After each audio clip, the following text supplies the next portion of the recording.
Hey guys, what's up? Welcome in. Welcome into another Patreon live stream. It's crazy how fast the weeks go. Uh, we are here, and I'm really looking forward to crashing through a bunch of new favorites that people wanted me to check out. Yeah, it's one of my favorite days of the week. We get to talk about video game music together. I have been up since 5:45, so bear with me with some of these breakdowns. They will be rough, but I will do my best. The stream started mid-sentence. Well, that first part of that sentence was not that important, I'll tell you that much. We have a lot to get through today. I am starting to slowly restructure how this stream on Fridays works. It will not really change, but it's more of a podcast format. And this will be hopefully soon, whether or not this episode or the next episode will be available in podcast form. So those of you that are really in the mood to listen to some pieces of music or listen to conversation about music on the go, can certainly do that. And to start off, we're actually going to be implementing a new portion of this series, which is essentially just a weekly roundup, weekly impressions or thoughts on music that has kind of come out or been on my radar this week.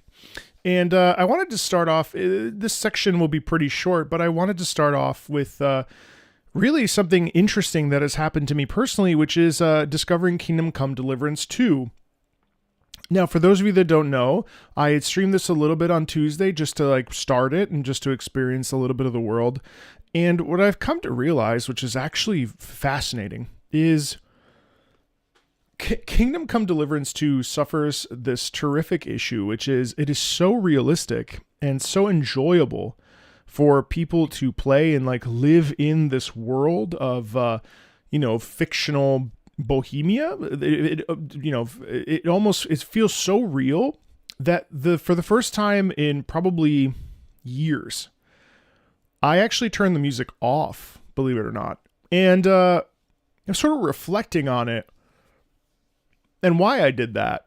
And I think the reality is that the sound design is so good in this world of Kingdom Come Deliverance 2 that having the music on was actually confusing to me because it feels so unrealistic. Now, the music itself is wonderfully composed. And for those of you that don't know, Kingdom Come Deliverance's music, both the first one and the second one, is composed by Adam Sporka and Jan Valta. Or at least the second one is. The first one, I think, is composed by Jan exclusively, and Jan is a Czech composer, conductor, and violinist. The music is terrific. It caters itself. It lends itself to the world. It's beautifully enrapturing. It's delightful. But I have to say that the music actually was something that actually pulled away from the experience to the point that I decided to turn it off, which was definitely strange for me. And a thing that I kind of just accepted as a natural fit, just because the world is just not really, I don't know. It's odd. The world caters itself so well to the sound design that throwing the music in the mix actually feels almost to the world's discredit. Now, I'm glad the music exists in cutscenes still, so that doesn't go away when you turn off the music option. But that's definitely something that's been very interesting this week.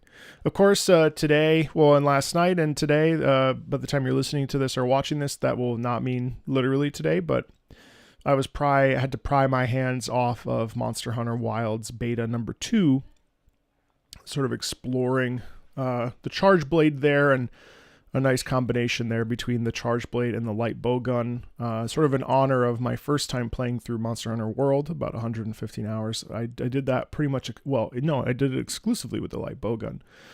So today I was fiddling around and getting a feel for what the gameplay will be like and, what have you, which has been great. And the music really is going to be stellar. I was listening to the soundtrack while playing, and the music was terrific. And I think, Monster Hunter's music is such that I do believe that, not dissimilarly to the quality of Kingdom Come Deliverance 2's music and the first ones, that and Worlds and Rise and whatever, that these pieces could easily be in a symphony hall today, and no one would be worse for the wear or know the difference, which is very amazing. I mean, it's a terrific thing to have classical music still be at the forefront of what can cause stress and tension and joy and love. And then even though we have so many different varieties of genres within the context of video game music themselves, as a genre, as a label, classical music and the classical symphonic writing still holds the test of time, especially when you compare it to metal or pop or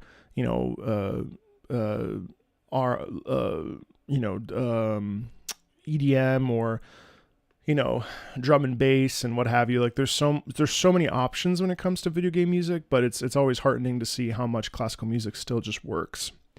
But I'm really not wanting to play too much of Monster Hunter Rise. Nope, neither one of those. Monster Hunter Wilds beta, simply because I don't want to burn out before the game actually comes out later on in February. So it will be very hard to pry that game from my hands, I think, especially now that I've found the Charge Blade and found a weapon that I really connect with, which is what they say happens. So the other thing I experienced this week was Rift of the Necro Dancer, which is a sequel to Crypt of the Necro Dancer.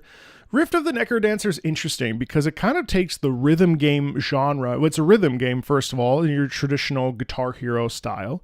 But it really kind of flips the script a little bit with some of the abilities that some of the objects that come towards you, whether they're bats, skeletons, golden bats, blue bats, green slime, blue slime, all these things really challenge the brain, and the music is terrific. Really, really impressed. Our fellow YouTube composer, compatriot Alex Mukala has several tracks featured on the channel. And I really think that if you haven't listened to the Rift of the Necrodancer's music, and you may not even like rhythm games, which is totally fine, but I definitely suggest listening to the soundtrack of that game in particular. It is incredibly enthusiastic, perfect for travel in the car, travel by bus, travel, the gym itself. This music is phenomenal. It's also funny because there's a shopkeeper mode, which allows for that operatic style of singing to come through, which is really fun. It's a terrific soundtrack, and one that I'm really pleased that I got to sit down with this week. So in reality, those are the three big sort of music things. I've been doing a lot of thinking about ambient versus melodic music and what that means. Whether or not things need to be melodic all the time, and what's the difference between Skyrim's music or Minecraft's music or any other ambient game music in comparison to melodic things that we tend to see in Sonic. This week also I started playing Sonic Unleashed, which is easily probably the best Sonic game I've ever played, and definitely a favorite of mine of the 3D games. It may very well be number one at this point. The music in Sonic Unleashed is incredible, and it runs the gamut as well, and you never quite know what you're going to get. But pretty much every track for the worlds and for the day and night themes, I've enjoyed immensely. The Robotnik stuff, I think it's really hard to listen to out of context. But yeah. So that's kind of the beginning of this stream. And again, I'm hoping that this will eventually be able to become a podcast for you and have it be available to you so that you can listen to it on the go. Usually these Patreon streams are terrific, fruit medleys of a variety of different kinds of genres and songs. And I really want them to be a cornerstone of the channel, not just because patrons pay, but also because the sheer variety that we get on each of these streams is really terrific. So being able to have this for you on the go is really something important to me, as well as being able to talk about games that I'm playing throughout the week, because I do play, a consistent amount of games. As this continues to evolve, I think, this weekly roundup portion of this sort of podcast style. I definitely would like to, it may create longer streams, but I would like to grab like 2 or 3 examples of things that I heard over the course of the week to kind of bring to you so that you yourself can hear what I'm referencing. So bear in mind, I didn't do that this week, but as I continue to flesh this out, sometime in March, my hope is that this will become like a real like podcast format for you. And we can really, I think, enjoy that and take it on the go. So as is always the case with the first of the month, or really any time, but more often than not, the first of the month, we're going to be going through a couple different lists. First up is the Turandot tiers list. This is a higher paid tier where we essentially are breaking down tracks live, and this usually takes a good bit of time in the beginning of the month. There's about, looks like 1, 2, 3, 4, 5, 6, 7, 8, 9, 10, 11, 12, 13 tracks today that are, 14, 15. Yeah, 15 tracks today. I can imagine this taking the better part of the stream today. We'll stream for about 3 hours. I'd like to keep these a little bit tighter in their times because at times they vary between 3 hours to 5 hours. Ideally, we don't do that. And there will still be a private Patreon stream, mind you. And today, in fact, those of you that are patrons, today is the last day to submit before we get to that bottom part of the list. So if you haven't submitted your song, definitely do that today. Cool. And everybody, thanks for being here. You don't have to be a patron to enjoy this. That's something that they pay for, but I'm really happy for those of you that are not, of course, patrons to be here. It's all about celebrating music at the end of the day. So hi, BB. How are you? All right, let's dive in, shall we? Let's see. I ordered a bunch of shirts from AliExpress. I'm wearing my first one today. I had to get the 2XLs because the minute you put them in the wash, they shrink. Check out this cool shirt. And if you're watching this or hearing this somewhere else, it's a shirt of Cyborg Ninja from Metal Gear Solid. It's incredibly cool. I'm really happy with it. There are many, many shirts I just snagged. There was a Free Rin shirt I snagged. There's a Kulu-Yaku Monster Hunter Kulu-Yaku Loops shirt. There's another one that's like Pookie Ramen and stuff. Yeah, it's fun. Thanks. And welcome in, guys. Welcome in. As always, we're going to be busy and having a really good time. I always look forward to Fridays today. Okay, so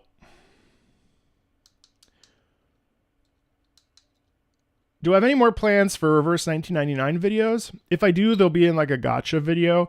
I'm more or less slowing down from doing single videos, just single song videos, just because they really don't perform the way that I want them to. And the more eyes, the better. Not just because it works, but also because it really it does get more people interested or curious into things. So.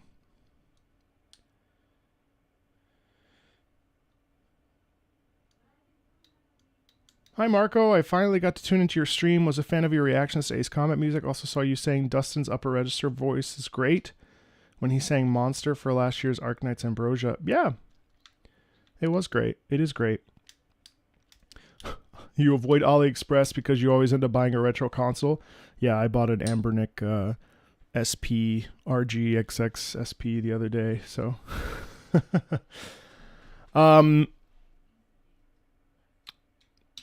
I think we'll go ahead and no, actually, no, I won't. Well, actually, no, I can't show the list because some folks' last names are on here. And so out of respect for them, I was going to show the list, but it feels like it's a little disrespectful for, it would be better not to. So first up is, Kate Screw, Kate Hurricane from Blue Archive by Rosenthal. 2 short songs with the same motif thrown back to the ye old Power Ranger days. 2-minute requests for February, okayed with March. Yeah, this was okay, no problem. All right, let's dive in. So we're listening to Kite and Screw first and then Kite and Hurricane second.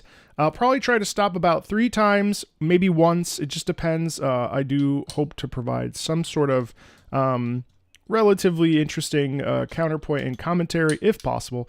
I've been up since like 5:30. Wrenchin', I'll do yours next since you're off to work. And then that'll be the only like sort of special request for today. So, all right, let's do Kite and Screw and then Kite and Hurricane. And then we'll hop down to Wrenchin's and then go back on track.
So I'm of 2 minds with this piece. On the one hand, I find the melody that comes in, I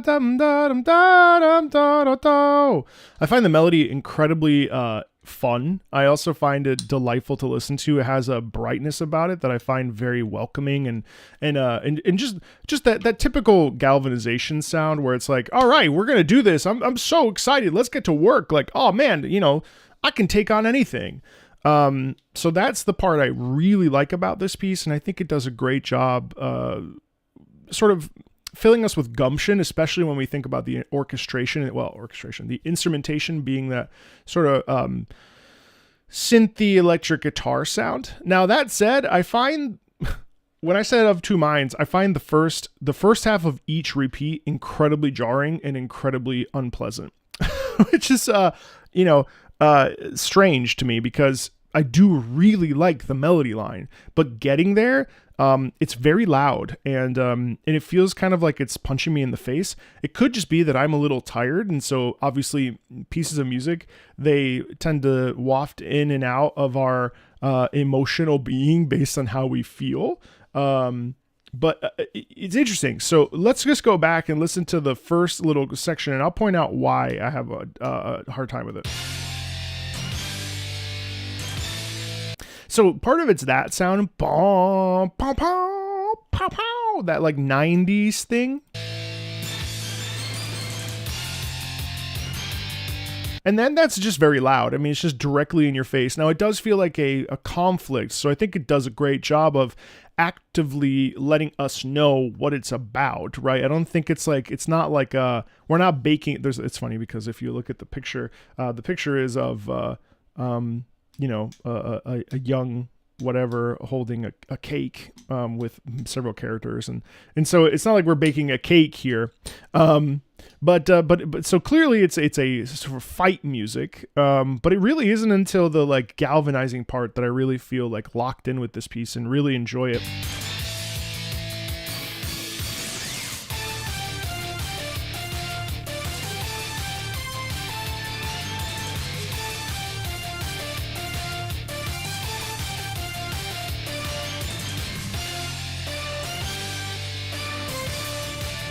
Yeah, and it's not even that melody line has a problem with it per se. It serves a purpose. It's interesting. It will amp you up, but it's very note, which I find not really comfortable per se. And also I kind of just don't like that sound. Whereas here it's interesting.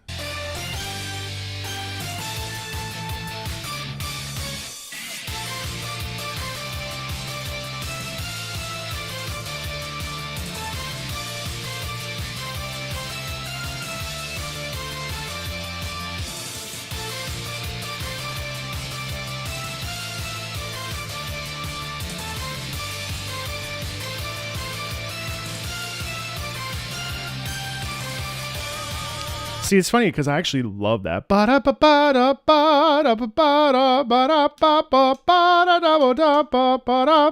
Like, actually, I enjoy that immensely. So it's an interesting piece because on the one hand, it's like a 5 out of 10 for me, and then on the other hand, the melody of that second part of the loop is like an 8 out of 10. And so I'm of two minds with it because on the one hand, I think it's really, really fun and it doesn't take itself too seriously and it forces you into battle. And the other one is just like hammering you over the head, which, yeah, I mean, I always love it. And the thing is, like, even if I don't like something, or at least on first listen, I really believe in 3 listens, number one. And number two, I really appreciate when people submit music or share music with me that they appreciate, and then trying to figure out why I appreciate or don't appreciate a piece is part of the fun. But let's check out the second of these, which is Chitin Hurricane. So that was Chitin Screw, and this will be Chitin Hurricane. Let's check it out.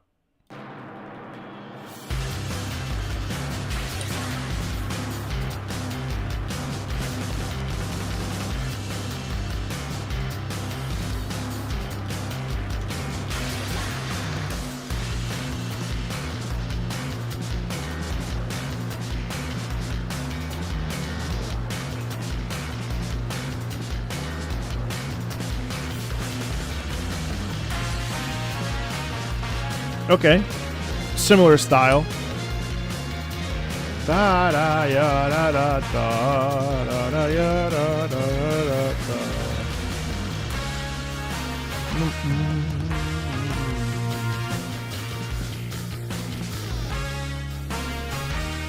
Da da ya da da da. Whoa.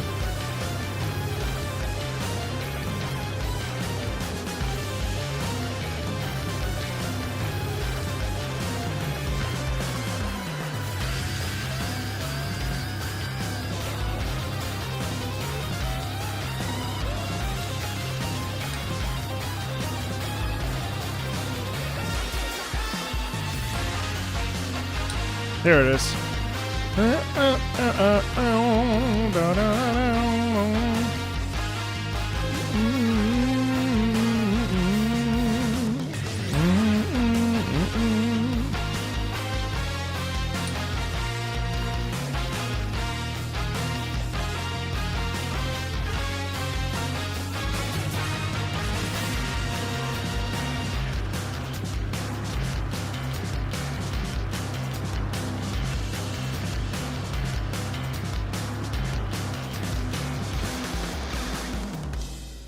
Yeah, it's interesting. I mean, it's interesting how more voracious this particular section is and how much more intense this is. But then near the back half, they get that melody again that it really stood out to me in the first one.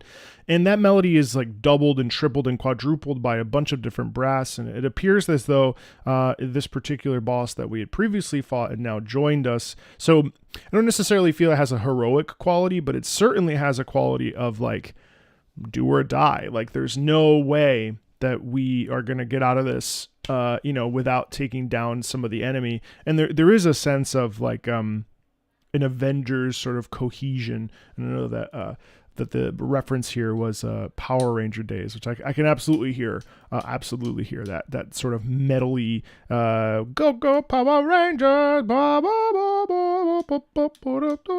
totally. Again, not that I dislike these pieces, it's just that they're not necessarily my cup of tea either right now or could eventually be later. The soundtracks that I've listened to from Blue Archive, I believe, have all been really interesting genre wise.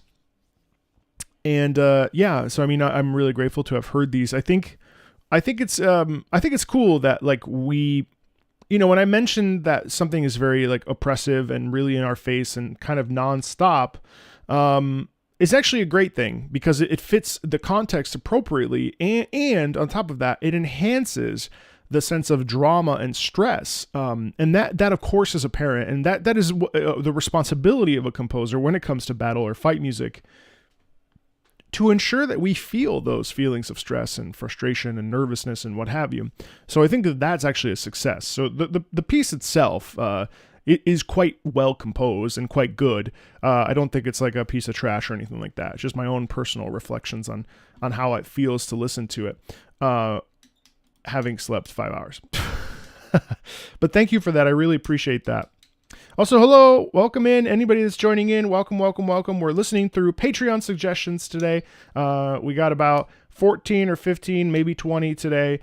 Just listening to great music, talking about it, talking about how I feel about it, talking about what makes it work, what makes it doesn't work, what makes it doesn't work, what makes it not work, and everything in between. So welcome in. I hope you're having a great day and enjoy yourselves. Next up is Gong from Super Robot Wars 3 Alpha. This is by Renshin. Standard jam project song, which is to say, one of the most hot-blooded songs ever created. Warning, video may contain giant robots, and we will be watching the video as well. So again, I'll try to stop as much as possible without totally destroying the flow of the piece, maybe once, maybe twice, maybe 3 times, just to set the expectation. Here we go. Band Presto presents.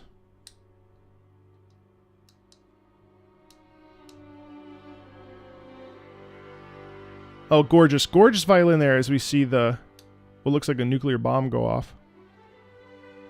Oh, wow. Okay, I wasn't expecting this. Oh yeah, this is my cup of tea. This is a game about mecha and monsters.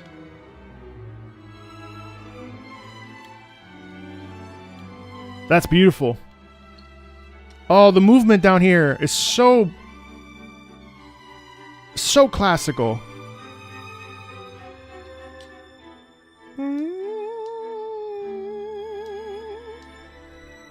Can you have mecha without having a mechanized Jaguar?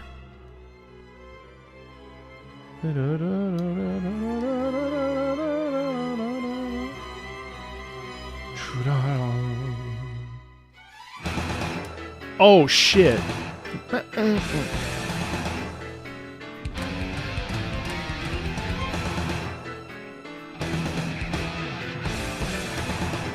That's amazing.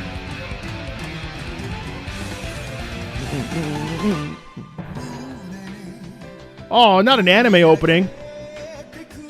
More like an anime ending.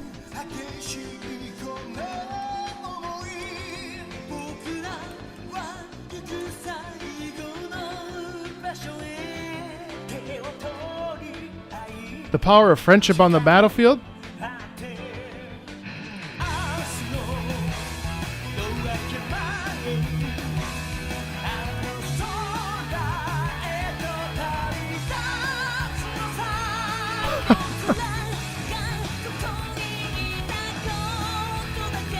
Oh, they switched voices so quickly you couldn't even tell.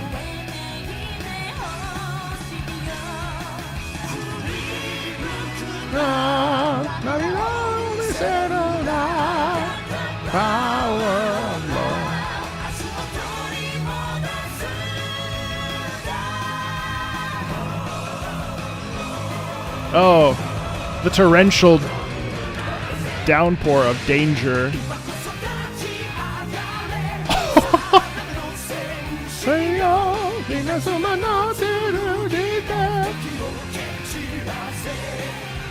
Check it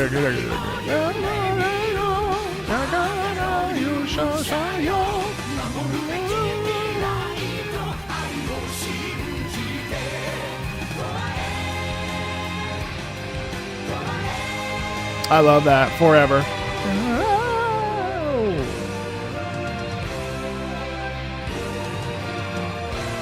Let's just pause there for a quick second and do a little bit of self-reflection. I mean, what a terrific piece. I love that when they shouted in English, the power of love. I mean, there's something about the genre bend in this that is really terrific. And it's something I love in all genre bendy kind of pieces, but especially in something like this, which is very rooted in that Japanese anime style. The first half being so incredibly well composed in a classical like movement, whether it's Haydn, Mozart, Beethoven, whatever it is. It's a bit of a generic, not generic in a negative way, but it's when I say generic, it's in a sort of quintessentially classical writing. Really, really, really fun and very good, especially when we have that movement of the strings. Bum, bum, bum, bum, bum, bum, bum, and then we what word am I trying to say? We shove into, that's what I think the word was shove. We shove into the singing, and what I find really cool about the singing is that it just goes higher and higher and higher, especially when we're talking about going towards the sky. And then the quick shift from one voice to the other as we see all these different mecha characters and mecha zords or droids or, mechs, what have you, jaguars and whatnot.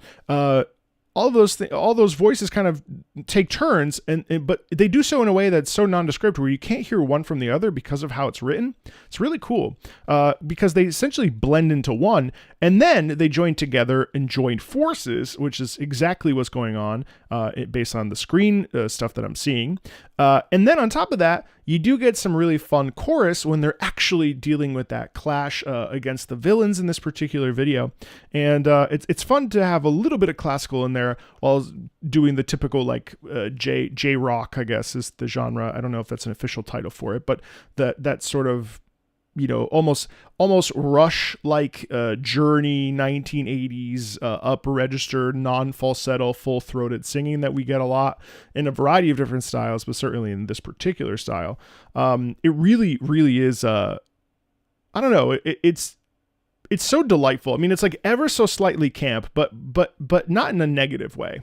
Like it feels very like kind of hard on its sleeve. It's very direct in what it wants you to feel. And while the lyrics, I think, help and it helps to see the lyrics, it's basically not really necessary because how exciting it is to feel those voices go higher and higher. And the way that they have that kind of open-throated, very neutral vowels, kind of spread a bit white in the voice. Like it's not very like, it's not very like precious. It's very like screamed, and I find it very inviting and very evocative of passion and of like taking a stand and taking charge.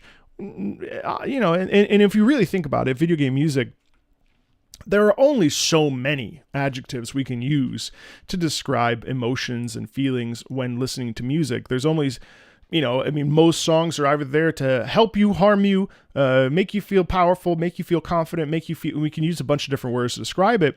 But in this particular case, there's no way you don't feel like you're rising against the tide of adversity.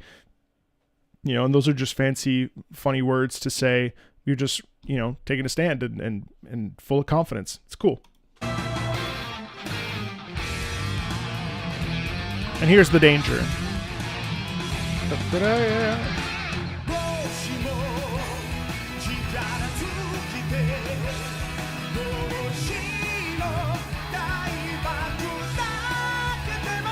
It's crazy.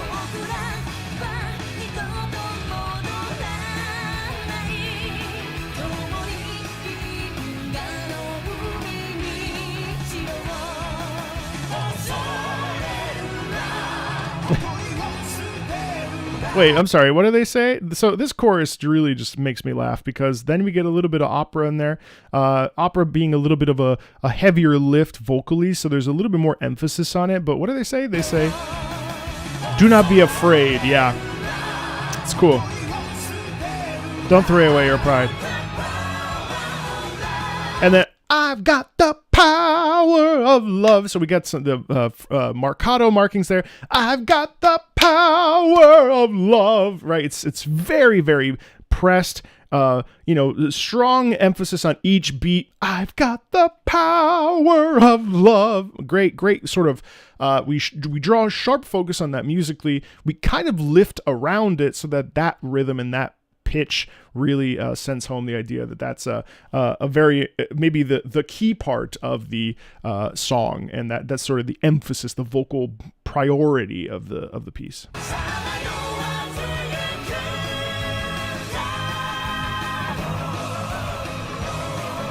And then the chant in there.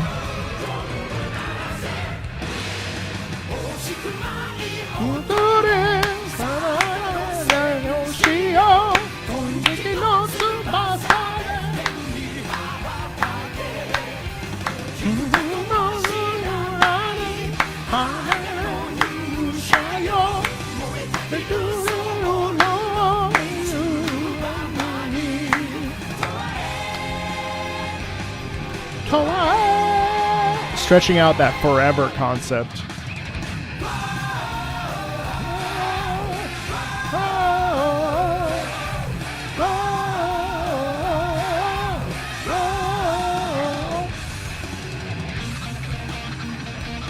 Hey, isn't that Neon Genesis Evangelion?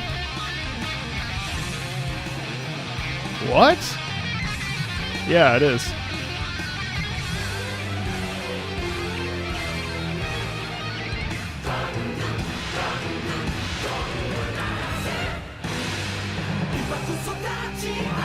That's cool.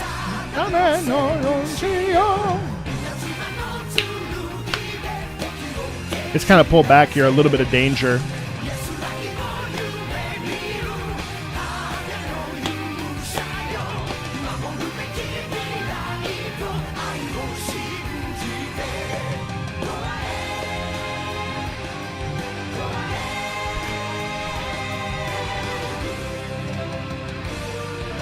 And there's the celebration of all the mechs.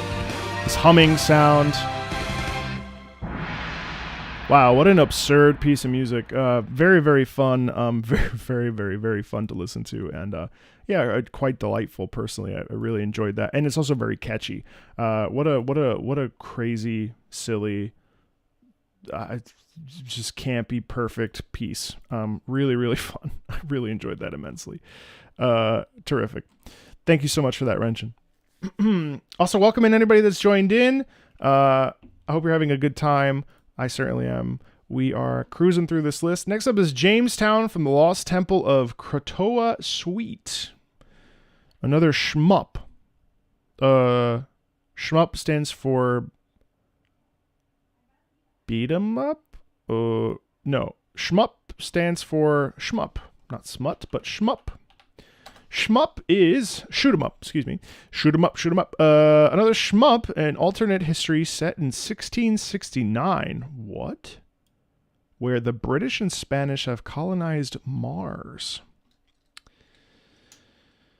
Under threat of being executed, you hunt down the conquistador of the lost temple of Crota, where he's not Crota, like Destiny? Croata, where he seeks the heart of Mars, an ancient Martian weapon that threatens the British colonies. You only ever hear up to around 340 in the game. Meaning that that's a loop, or meaning, well, okay, we'll find out when we get there. I will try to have some gameplay up as well. Again, if you're listening, there was gameplay on the on the video.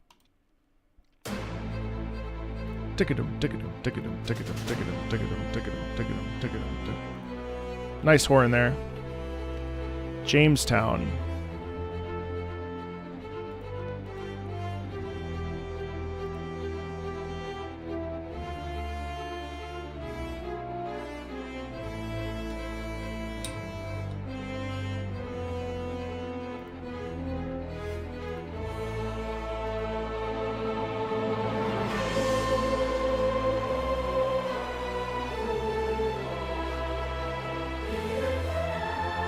Wow.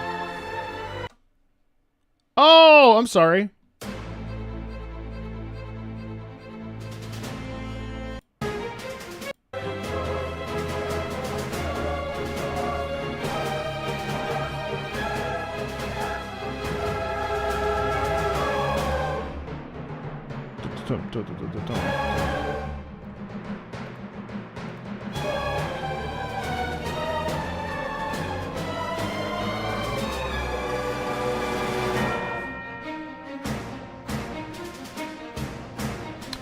Yeah.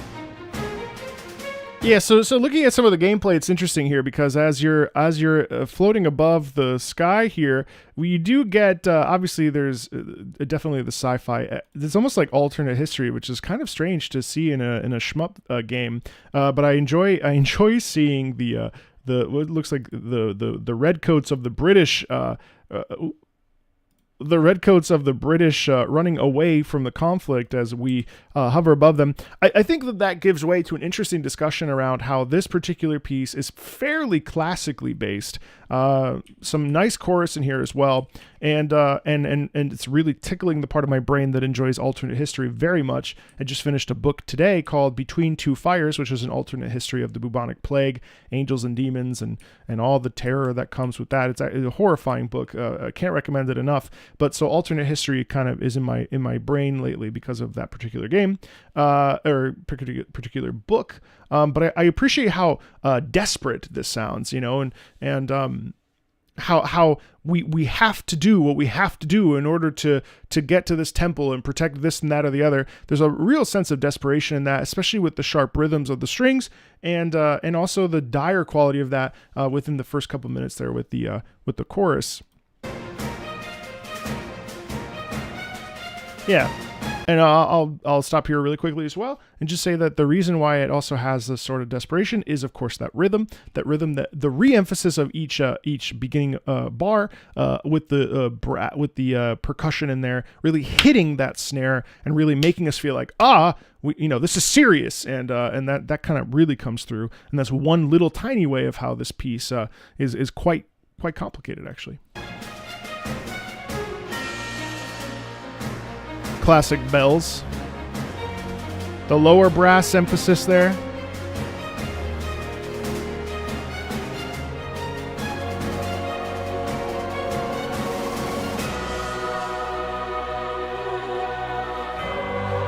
That's kind of heavenly, isn't it? It's like seeing a mystical being for the first time.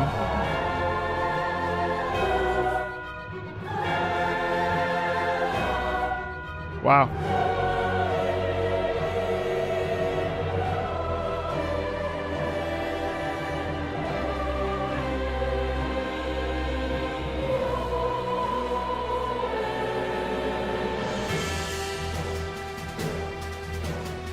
Terrific snare drum in there as well.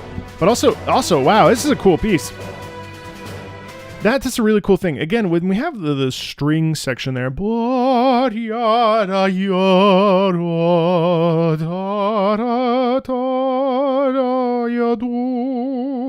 that's really like such a languid piece of music there that really showcases and says like, hey, this is a tragedy. Like, this is a terrifying thing that's occurring. I don't fully remember the context, but that's okay. I'm just spinning as I go. I think like the cello and the lower strings in that sound font really are saying like, oh my God, this is a terrible situation. We can't let this thing get in the wrong hands. We have to fight it, and the snare drum and the percussion there is really saying like, hey, we don't have a choice. We have got to do this. We are literally at our wits' end. This is the last possible instance that we can protect ourselves and be safe. And really win this battle and save Mars or what have you, or protect the British. I'm very impressed with this. It's definitely going to be a game that goes on my in my cart for sure. Even though I'm not necessarily a crazy shmup kind of guy, that's a really satisfying piece of music, which I can only imagine how the rest of it goes.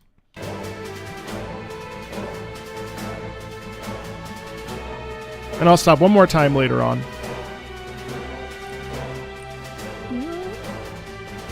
Sounds a little like a Lacrimosa.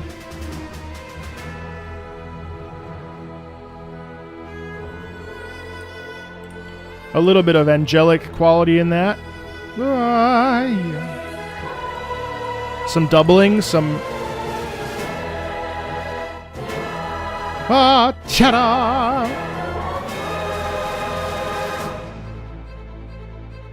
It's a visually incredibly appealing game, although these games kind of make my eyes bleed a little bit.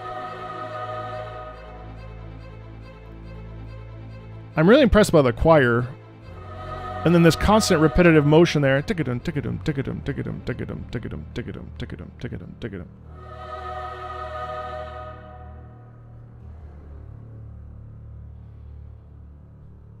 Wow, the low strings there really ushering in the danger of a situation. Oh, wow, big shift. Unexpectedly still.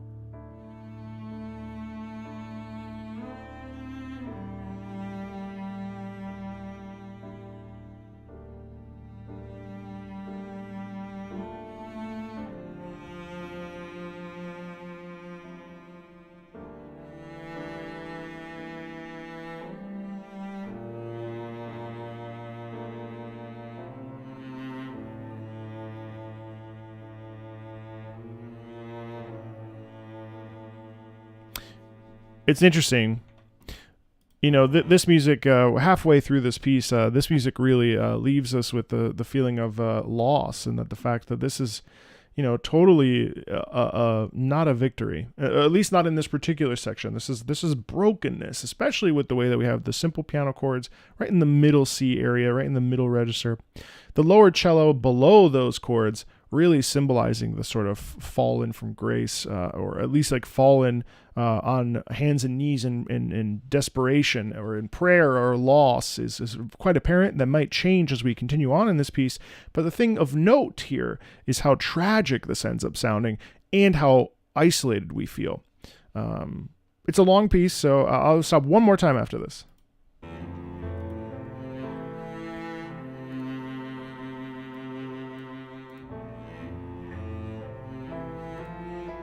Some doubling in the piano and the cello.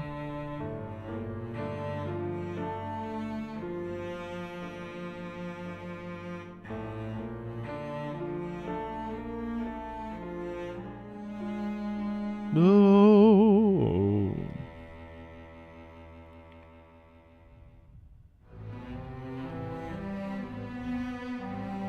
Looks like Ritz crackers, kind of.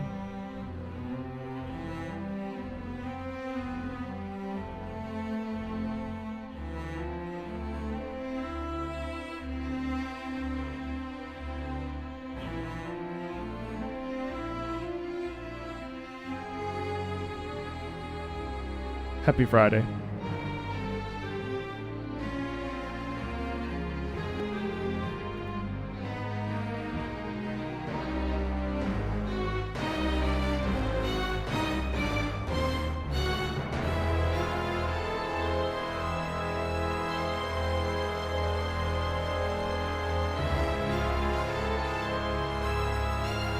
Such an interesting diminished chord there.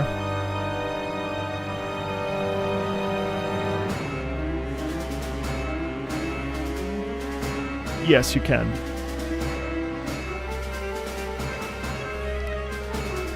A little bit of chaos musically here.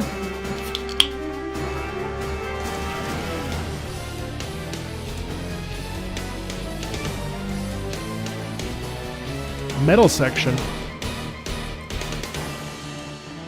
Much more pointed there, especially with that use of the drum kit. I heard of that game. Wow, nice male choir in here.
So, what a real, like, a journey, like, right, a 9-minute piece, which, is also, let's try to keep the pieces to, like, at max 6 minutes, just for the record, but it's okay. The thing is,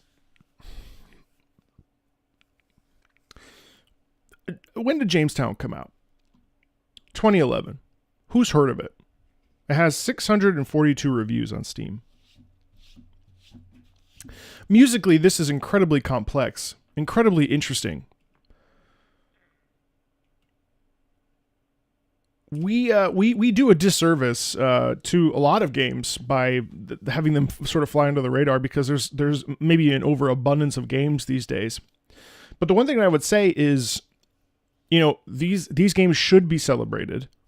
They should be appreciated, and at least musically, we should listen to them. Because they're providing experiences that are unique, fresh, and also, I mean, like, when do you ever, like, set on a 17th century British colonial Mars? If like, it's crazy.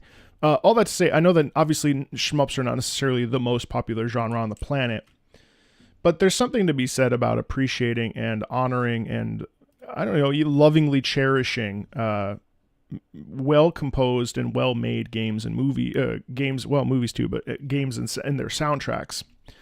And that's why I love this, because it gives us the opportunity to listen to things that really would fly under most people's radars, because I didn't even know this game existed until literally right now. And there are so many games that come out in a 45-year period of what video games is today.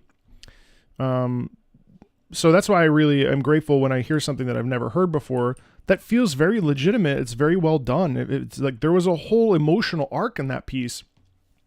Funny enough, that kind of piece would be called a tone poem in traditional classical writing, from my own experience. A tone poem, a symphonic poem, or a tone poem is a piece of orchestral music, usually in a single continuous movement, which illustrates or evokes the content of a poem, short story, novel, painting, landscape, or other non-musical source. So you might just throw in video game in there. We get this a lot. I mean, there's so many, The Isle of the Dead, or Death's Transfiguration, or Franz Liszt's Hamlet, or we get the Berlioz Symphonie Fantastique, or Héroïque, or I can't remember the names anymore. It's important, and it's cool. And I'm really grateful to have listened to that and experienced something new. So, thank you. Oh, more Rhythm Heaven. That's terrific. Okay, Rhythm Heaven, remix number 3 from Kirby Bandicoot. Remixes in the Rhythm Heaven take 4 or more. Remixes in the Rhythm Heaven take 4 or more single minigames that you would have already played. You saw Monkey Watch last Patreon stream, and mix them together along to a specific genre. Oh, really? This one being slower tempo blues with trumpets and saxophones.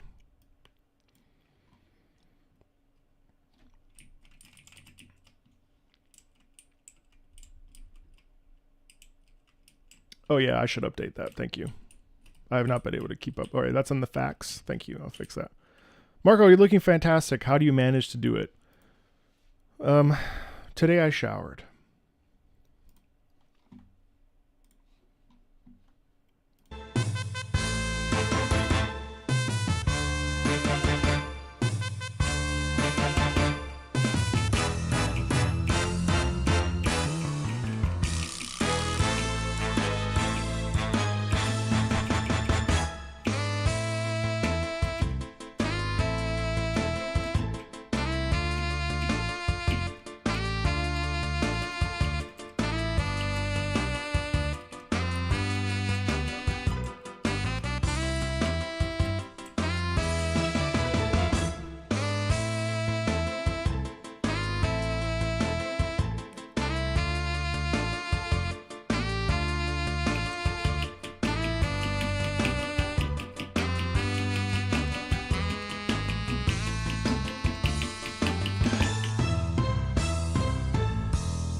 dum, dum. Whoa, nice shift there.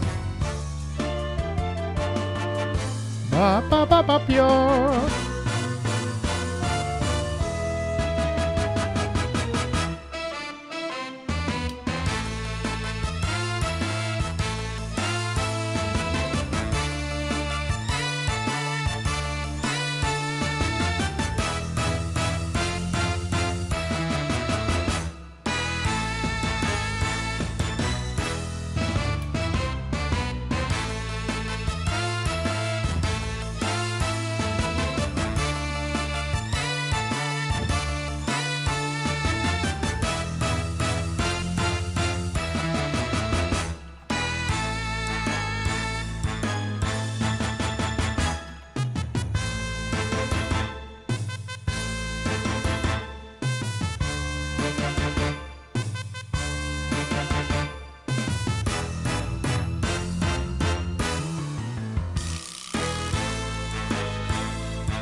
I'm of two minds there as well. On the one hand, I really appreciated how... okay, let's talk about the piece first before I talk about my opinion on it. I felt that no, it's impossible. I felt that the middle section was really terrific. I mean, there was the swing in this piece is really, really solid. And I think it's a perfect example of a blues swing big band standard that's very, very, very cool. And I think in the context of a rhythm heaven like gaming experience, which by the way, it turns out I have this on my 3DS, so I'm definitely gonna play it. I don't know if I have to use my stylus or not, but whatever. I think this is the kind of piece, it's written in a way, it's interesting because it's complex, but it's written in a way that's like pretty simple in the sense that like its purpose is to get you to like match and connect with the beat and the rhythm in the melody in order to then perform the assigned task, which is to hit the notes. And I think it does that insanely well. I'm not crazy into blues. In fact, blues and country are probably my two least favorite genres. Country being the absolute devil that I hate with every fiber of my being. Country sucks. I hate twang. I hate the stories. I hate the way it sounds. I hate all of it. Country is like, I don't hate very many music pieces, but country is by far truly God's like greatest mistake. I absolutely detest it with every fiber of my being. Anything related to country, God, even Final Fantasy 15, what was her name? Sid and his daughter. Ugh. Anyway, all that being said, this particular track I don't hate, but it's definitely an interesting piece because I think it has a really nice tempo. It feels kind of mischievous, but also kind of dangerous, but also kind of like, hey, come on out. Like there's a little bit of seduction in it, which is quite nice. I also think that, it's a fun piece to move to. And it does, I think that swing especially really allows itself to enrapture and like kind of take on a journey. You know what I mean? So like in that regard, I really liked it, but it's definitely not a piece that I would reach for first. I would actually reach for the Monkey track that we listened to last stream. Monkey Watch was way more quirky and had a bit more personality.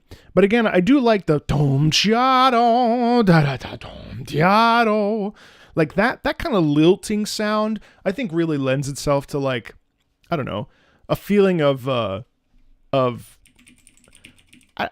just movement, and I think that's ultimately what I think. Like blues is interesting because I feel as though blues is like, damn, I'm down on my luck, everything's shit, what am I gonna do? Like, damn it.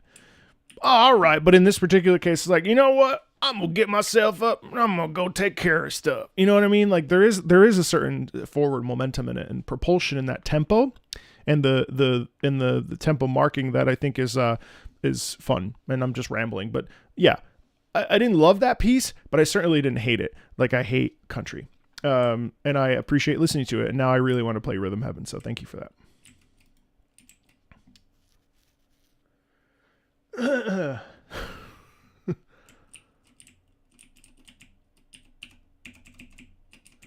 Outer Wilds.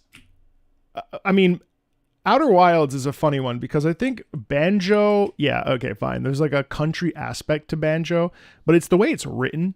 It's the way it's written.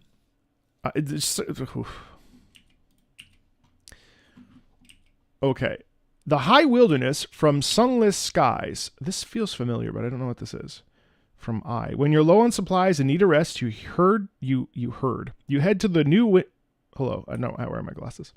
When you're low on supplies and need a rest, you head to New Winchester. In this game, this song greets you. However, New Winchester is not a perfect place. Times are hard and people become desperate. Nevertheless, I just had this idea talking like the. Nevertheless, it is home, as the game tells you whenever you arrive. The taste of smog, the sound of iron on iron. We are home. When you're low on supplies and need a rest, you head to the New Winchester, and this song greets you. I don't know why my brain just went to that. I definitely think it's more folk rather than country. Sunless Skies. This is on sale. This is that game with the... Yeah, I just bought this.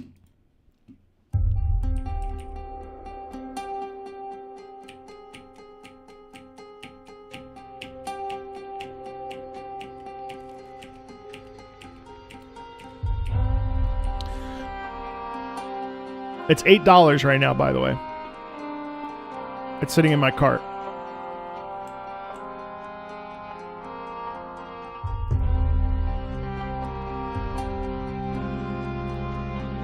Yeah, but I mean, even right off the bat, again, I try to stop 1 to 3 times, okay, with each of these. But like, even based on your description, it's interesting how the New Winchester is not a nice place to be. It may be home, but it's a broken home, and it's a home that is really seedy, dangerous. Has you kind of just are like you kind of just have to turn your eye away from it. It feels very much like 1800s Industrial Revolution, England or London. With the Peaky Blinders and stuff. Like there's a degree of like my problem. You know what I mean? Like there's an essence in that, especially with the beginning of this piece, that feels like you don't have a choice to live here. Like this is just what it is. Like you kind of just take it or leave it, and it definitely is a bleak space. And you may have your bed there, but you don't really want to stay there too long. You know what I mean? Like you never know who's gonna creep up behind you with a knife to steal the stuff that you've worked really hard to collect. And that's the danger in that natural sound. You know what I mean? When I talk like this is my southern voice. I try to shut up my jaw a little bit, and I press on my vocal folds, and I got myself an 80-year-old man. An 80-year-old man from Texas. My Texas accent ain't that bad. Oh, just call me. They call me. Anyway.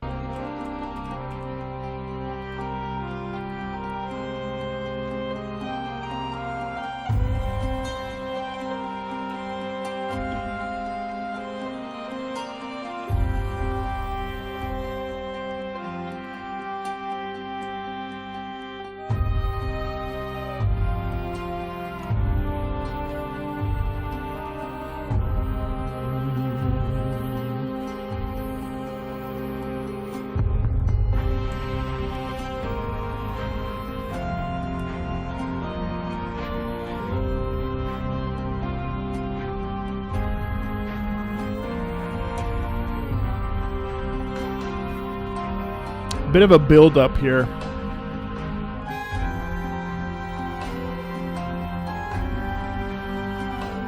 Yeah. Let's stop there really quickly. Yeah, that's cool. So I love that.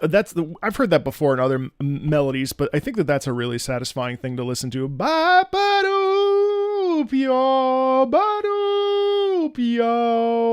You. That's a really cool sound, because that sound is like, this is not a place you want to spend time in. Like it may be home, but it will break you. What are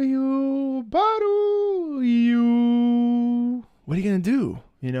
It's a bit of a question. Like, do you dare to really live in this place?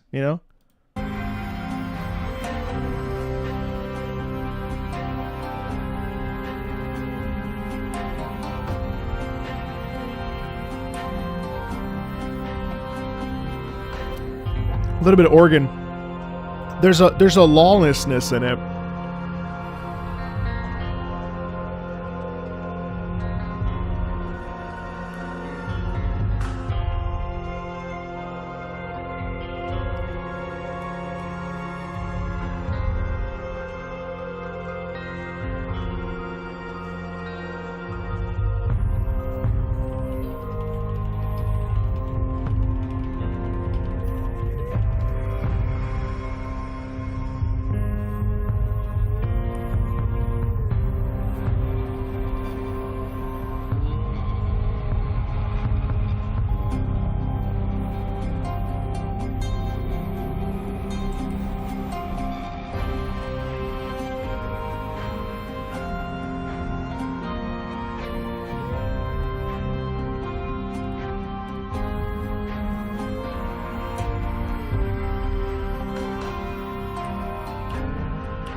the thing is, a piece like this is fascinating because when you look at the gameplay, like we just saw, and if you haven't seen it, seen the gameplay, I would recommend checking it out for yourself, because the reality is that is a bleak land. Like whatever you're dealing with on the outside of that home, let's say that place is, New Winchester. Let's say New Winchester is your home, right?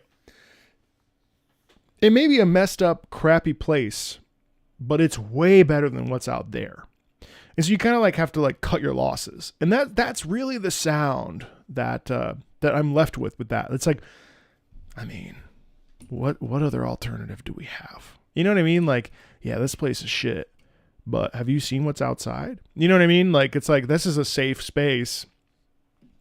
It's really cool. It's bleak, but the forward momentum in it is really what I find most interesting to me.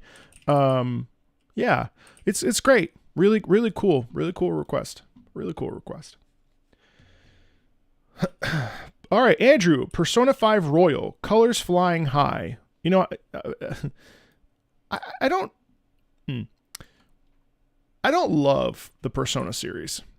Like, I don't dislike it. I think it's like really well done, but I'm not crazy about Persona. And I'm also not really crazy about acid jazz. It's just like one of those things. And now I don't hate it anywhere near Country. Country is like, if Country looked at me and it said, help me, I'm dying, I would say, what have you contributed to society? Like I wouldn't care for it. Acid jazz, I would help. I would lift it up and I would be like, it's okay, let's go to a doctor. I wouldn't like take it under, I wouldn't like bring it into my home. I wouldn't invite it in for dinner. I would just say like, you stay over there, I'll help you. Acid jazz, I'm okay with. Country, I would just sort of let bleed out, so it'd be like, anyway, so I'm curious about this because I haven't heard a lot of Persona 5's music. I mean, I've heard like the hits. I don't know if I've heard Colors Flying High. I really appreciate Persona games for what they provide. I think that they're really cool. I think that they are incredibly dense. I think they're incredibly good games that are really, really, really worth investing time into. I personally am not crazy about like weakness mechanics. I find that then I just like spam the one ability and kind of like it's a little bit brain rotty for me personally. And I already have a hard time keeping track of my own schedule.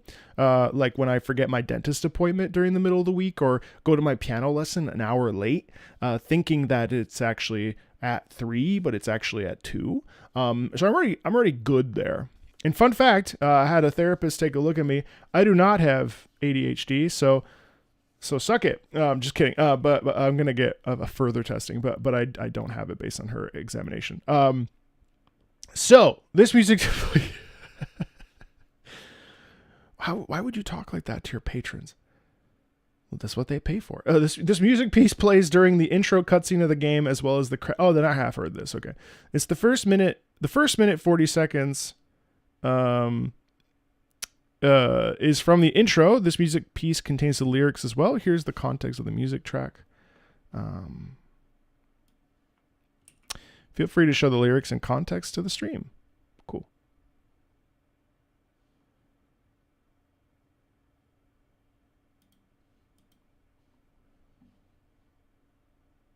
All right, let's do.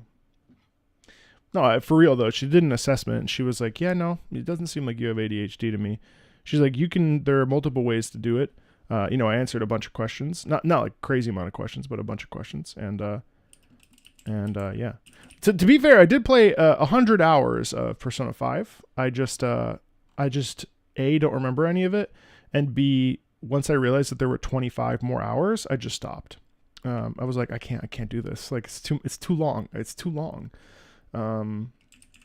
Yeah. Well, let's check out the Persona 5 version, yeah, because I'm curious about this, and we'll do we're watching the opening. Oh, okay, no, I haven't heard this.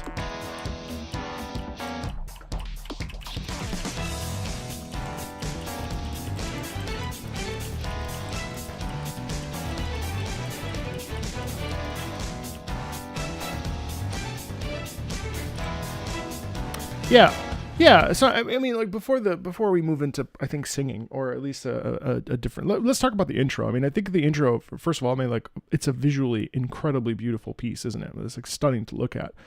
Visually, it's incredibly satisfying. Number one. Number two, I really like the way that we use that sort of like 70s. So this is interesting to me because it feels like a style of music that is, like, again, a bit of a genre bend, because there is a degree of jazz, acid jazz in there, I guess. But on top of that, it really ends up feeling more like 70s disco. When I hear that, I hear Saturday Night Fever. I hear the Grease. I hear it's fun to have that in a modern soundscape and connect a time period on a fictional landscape musically. You know what I mean? Like, it's really cool.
So it's interesting. I think that more than anything, what comes across to me is a sound of celebration in that particular piece.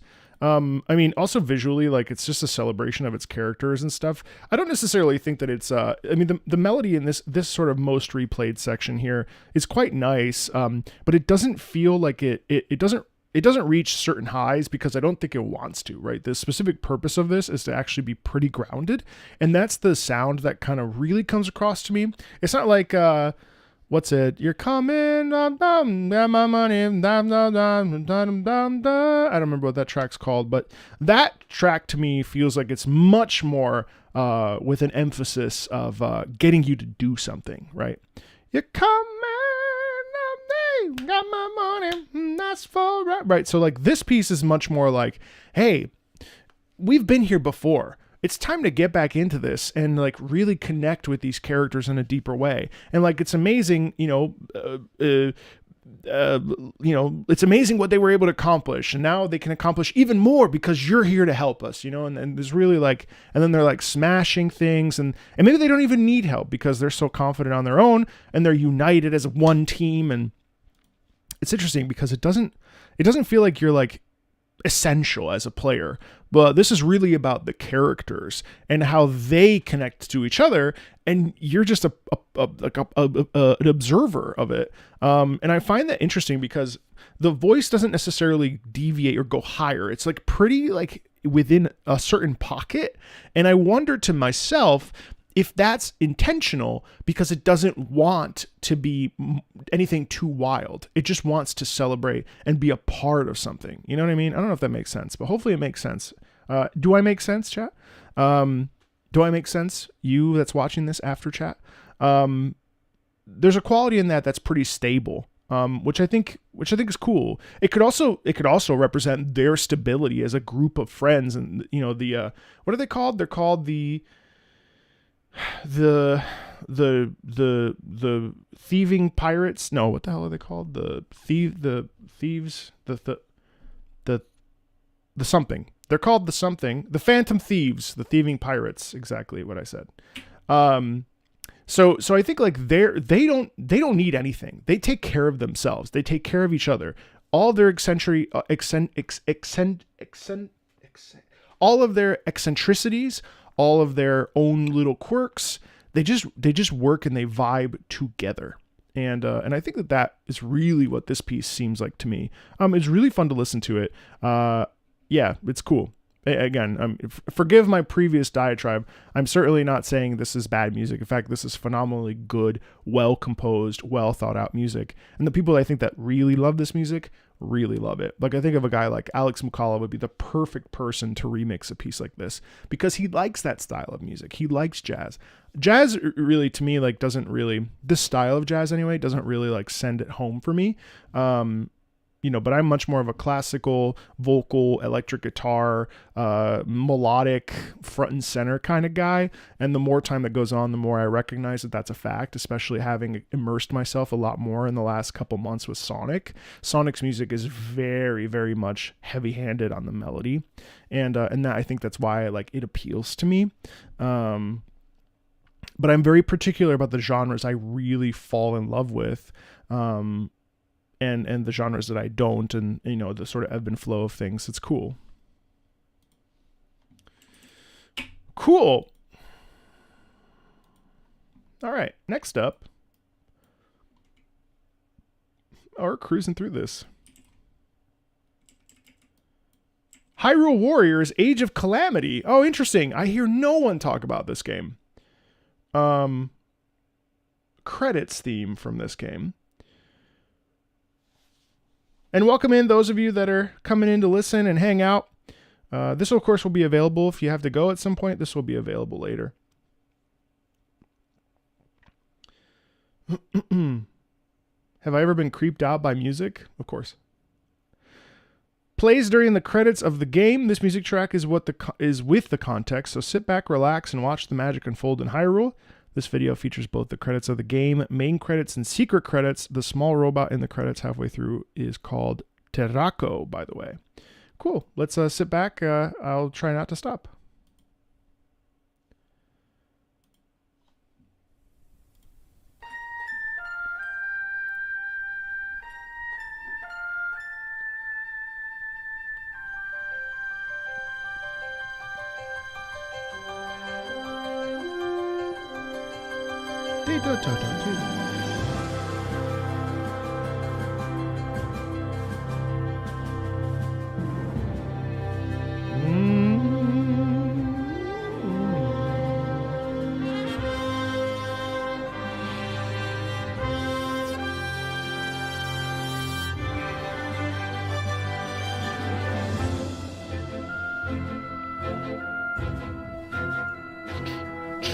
Shut up, shut up, shut up, shut up, shut up, shut up, shut up.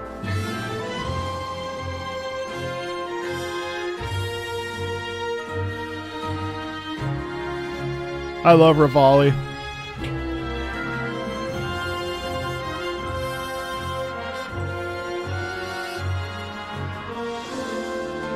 Wait, I'm going to stop right there really quickly. It's a long piece, but I feel like it's worth mentioning that we actually, the thing is, when it comes to openings and credits, when it comes to Zelda, that Koji Kondo Link's Adventure theme, the Zelda melody, it's actually already here.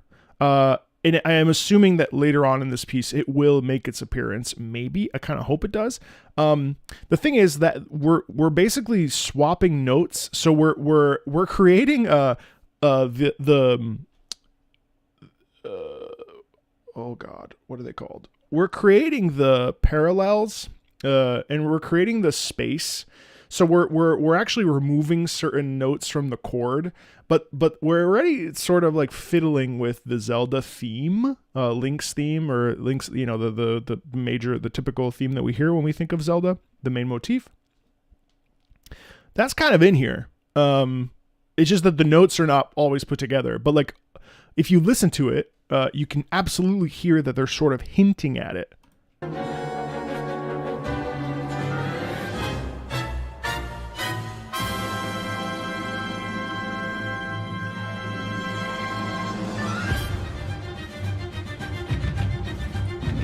It feels more like a montage than anything else. Yes, it's on the channel already. Annika.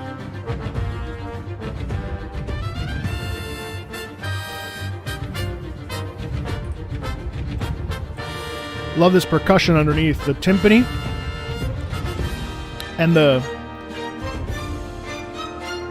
drum.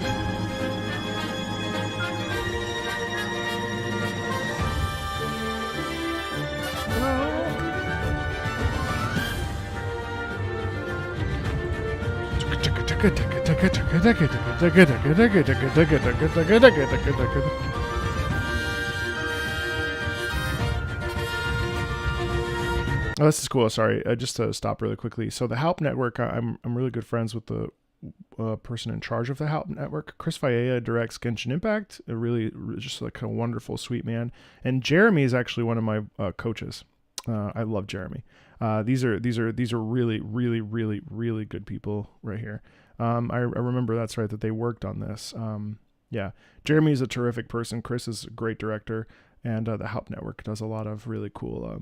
I've done some some cast readings for them for like shows or projects that people are scripting and so on and so forth. It's a great little company out in LA that helps actors.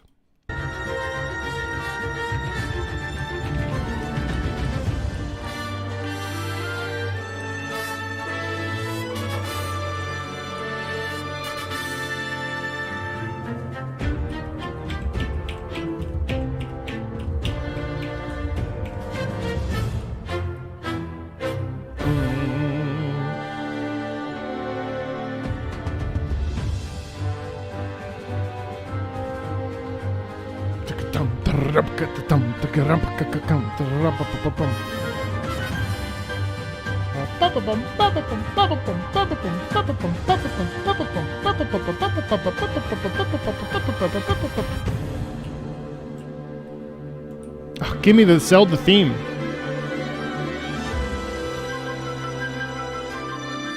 Oh, yada yada yada yada.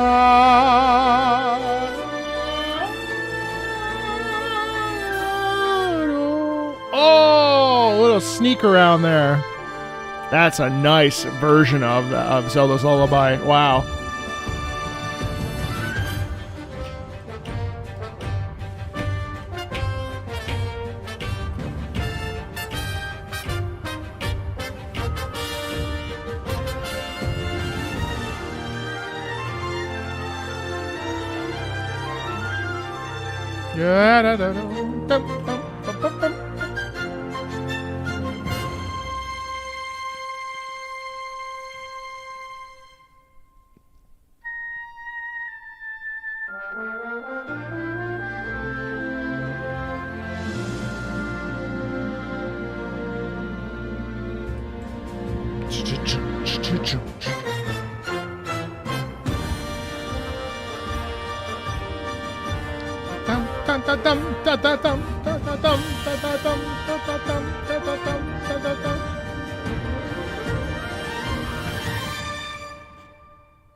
Nice swell as always. Always great. What's this? Oh, more credits.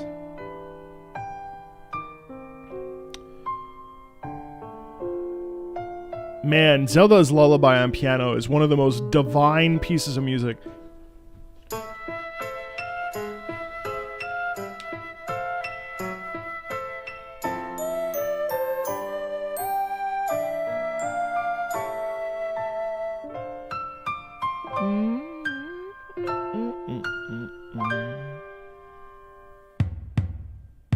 What? Oh. Goron. Oh.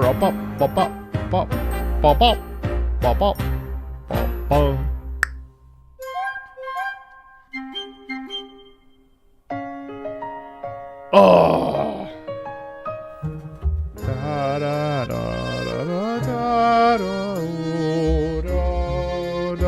da, da, ya, da, da, ya, da, da, ya, da, da.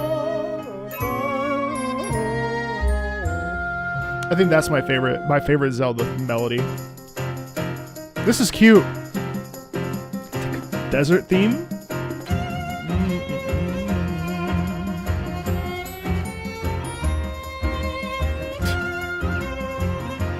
that desert mode.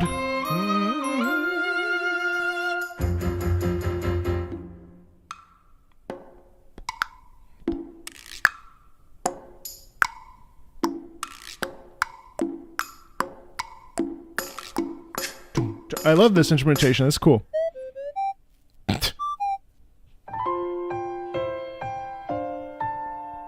And the piano comes in and is like, you're all right.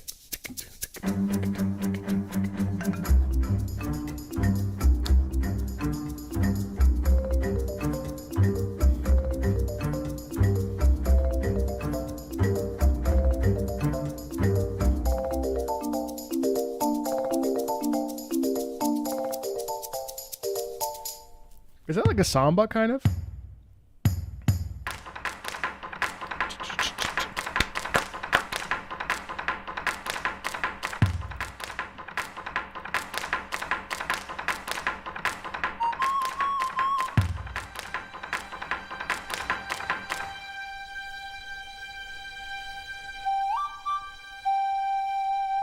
I like how the flute represents the little robot. That's really charming, isn't it? Boop, boop. Oh! Symphonic piano concerto style Zelda lullaby.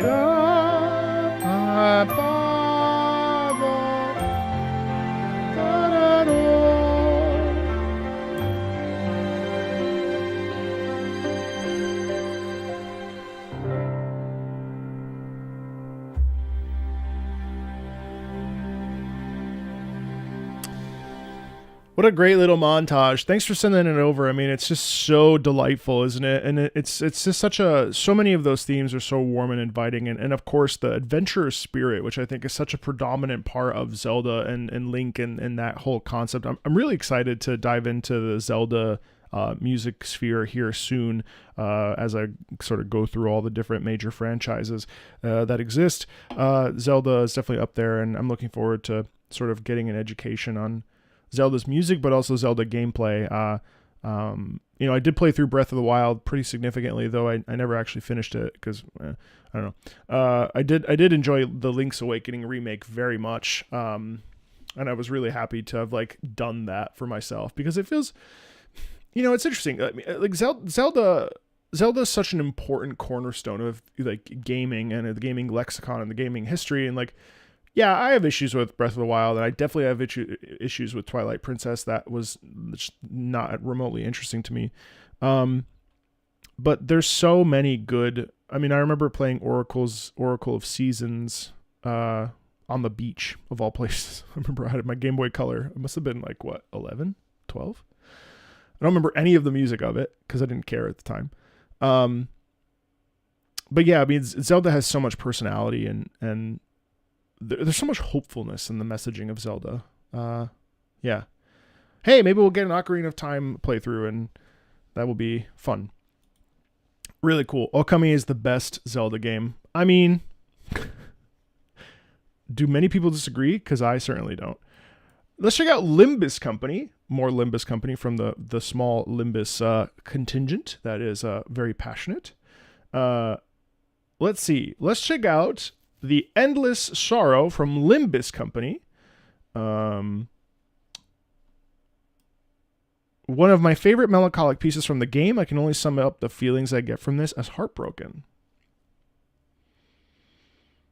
Let's do it.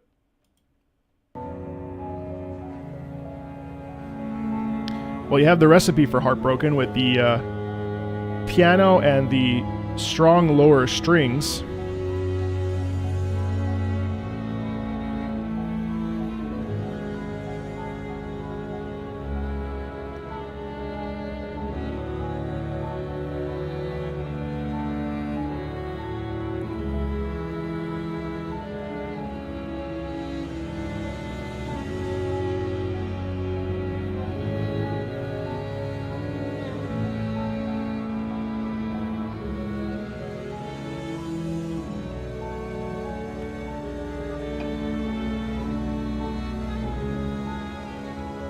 Yeah.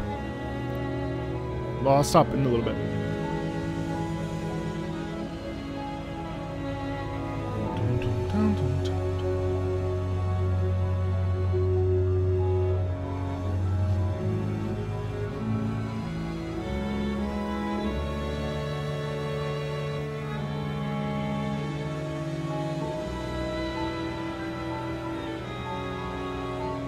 This is fascinating. So it's fascinating because on the one hand, yes, you're right. Heartbroken would definitely, I mean, the clash in here, it's very interesting. And that's a very smart choice of words too, because I think this piece, it's interesting. So I think, first of all, we have the piano in the upper register, just essentially just repeating itself, repeating certain intervals. Beep boop beep boop beep boop beep boop beep boop beep boop. The rightmost finger, the pinky.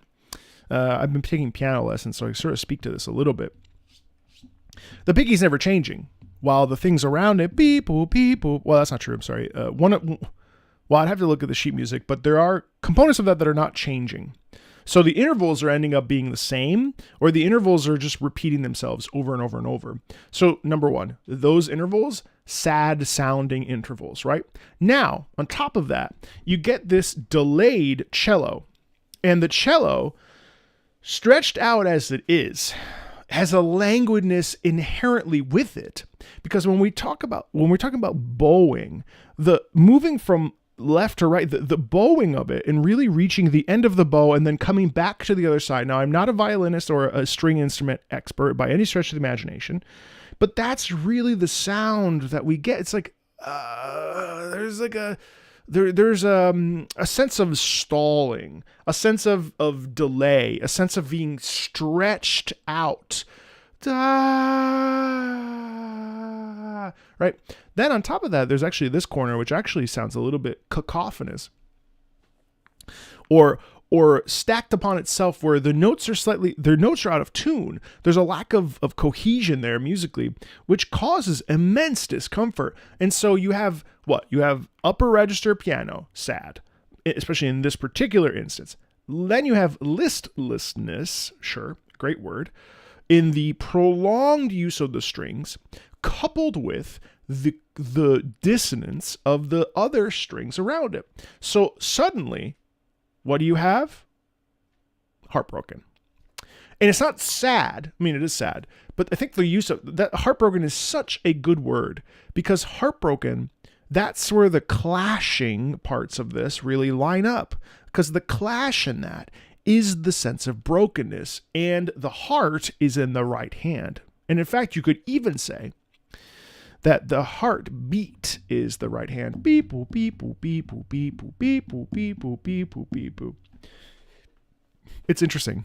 And if you want to deep dive on the channel, definitely feel free to check that out, Kane. I mean, there's like 1,300 videos on the channel, so surely there is something there that you may like, maybe, and more to come, because we ain't stopping.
Yeah, I definitely think that those are my thoughts on that. I mean, it's really interesting how, I'm sorry, I also needed to pause there for a second, because the Patreon chat was threatening to submit as much country as possible, and I did let them know that if they did that, they would be refunded and blocked.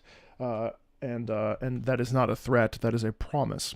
I really appreciated just how languid and stretched out that was, and is very, very effective and very evocative of the type of feelings that we would want in a piece like that. A piece called Endless Sorrow. You hear the endlessness in the strings, especially with the way that they're constantly pushing and pulling, right? Nice piece. Just kidding. Just kidding. I'm not refunding anybody.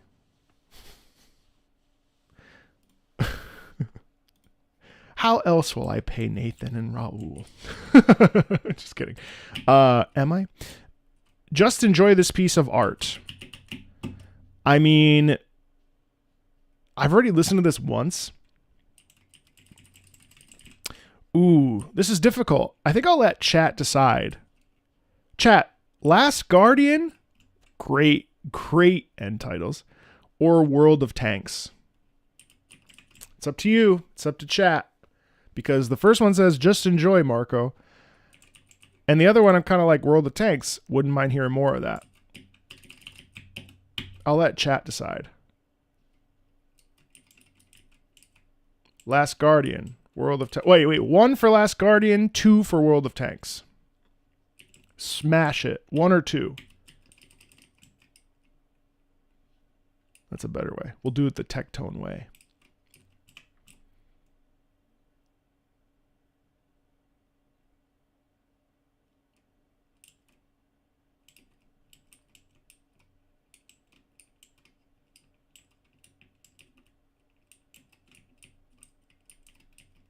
Oh my God. You guys are so unserious. All right, we're going to listen to the end titles from The Last Guardian. Just enjoy this piece of art. Yes, I will. I'll probably not do too much talking in this. It's a glorious piece. There's a couple things that come to mind, certainly, but I'll probably reserve most of my thoughts for the end of it because I've actually spoken about this particular track. This was also a Patreon request not too long ago from Dark Lord, but I feel like it's worth repeating because The Last Guardian... I have my own personal issues with the Ico Team Ico games. I find that they're incredibly difficult to control to the point that they become immensely unpleasant. That said, they're terrific, real art pieces, and I do think that they should be celebrated for that fact. I think that they defy like.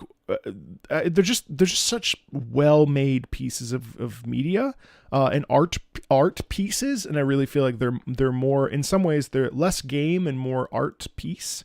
And I think, like, Shadow of the Colossus, Ico, Last Guardian, like these games are more of a visual journey, I must say, more of a visual journey and more of an artistic form of expression rather than necessarily an interactive media. And I don't necessarily have an issue with that, if you know what I mean.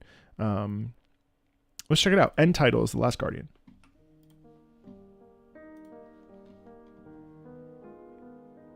And a glorious piece at that.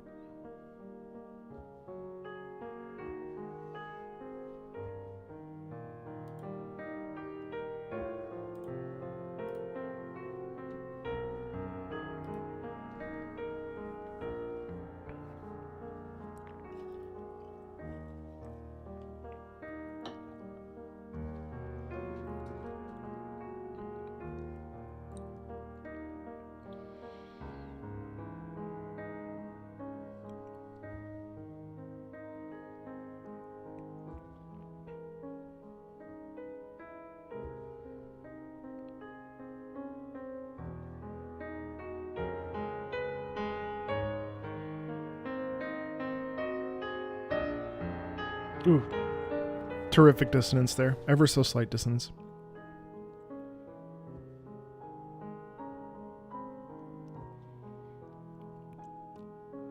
A very hard piano piece as well. I'll stop a little bit because I didn't really talk the first time I listened to it in the video that I made, but sorry, there's that feeling of when you like get, I don't know if it's like saliva up your nose or something, but like, ooh, the feeling when you get water in. Oh God, it's the worst feeling. Oh, sorry. I hate that feeling. Strange. I love this little corner right here. First of all, this piece is terrific because of the arpeggiations. Ba ba ba ba ba ba ba ba, and because of where it sits in the keyboard itself, the middle register, we get this we get this moment where we don't actually know when the right hand takes over from the left hand. And so what we're left with is this terrific sense of constant undulation between the lower register and the middle upper register. And that crossover of hands as well is really terrific to listen to. There's a couple moments here too where the pianist actually lifts a little bit. There's ever so slight and out of tempo sort of like resetting as then we push down the chords and then re-enter into this sort of left to right across the middle of the keyboard arpeggiation. And that is a feeling of like, well, it's so hard to describe into words, but it's a feeling of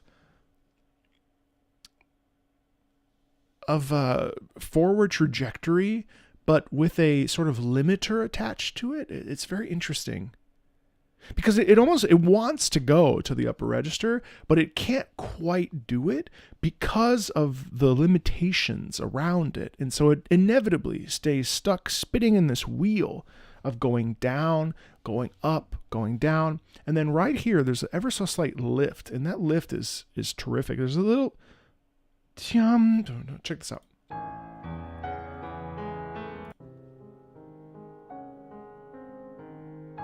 Right there. Terrific little, it's so subtle. It's lovely.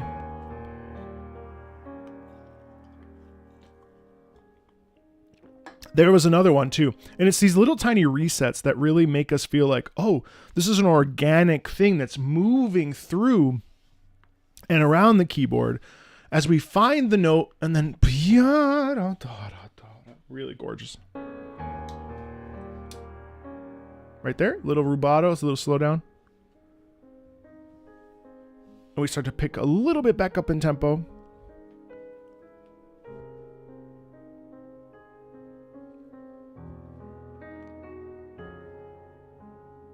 Those chords ground us at the bottom end of the piano there, below middle C.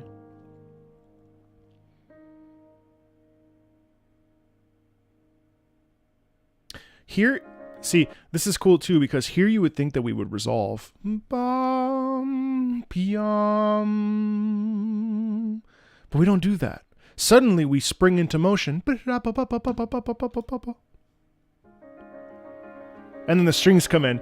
And it becomes this piano symphony. It's flying through the air.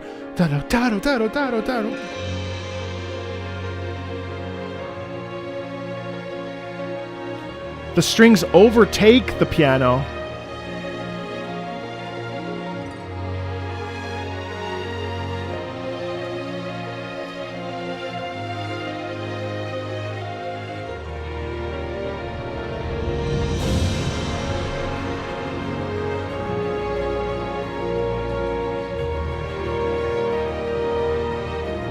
Strong French horn emphasis there.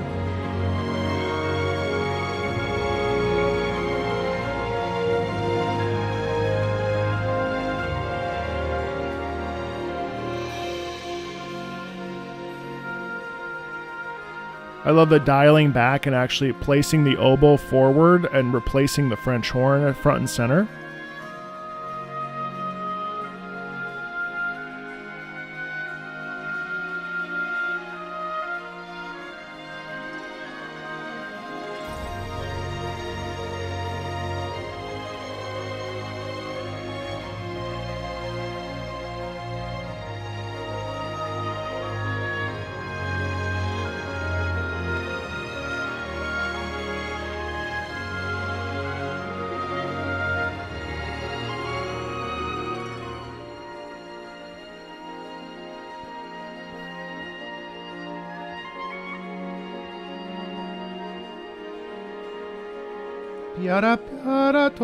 And ultimately what we are arriving at is a sort of merging of two souls, right? The first part is one soul, and then the second one is the larger soul. I would assume the smaller soul is the child, and then the larger orchestration here is of course the larger of the two, the dog or the pet. And then there's the merging, because the piano doesn't actually stop. The piano just becomes enveloped by the orchestra, and the orchestra guides and protects that piano while the piano continues to play. The piano has not ever stopped. In fact, yes, we've had the transition there between the French horn and the oboe, and then the piano has been leading the sort of in the background has been leading the movement of this piece.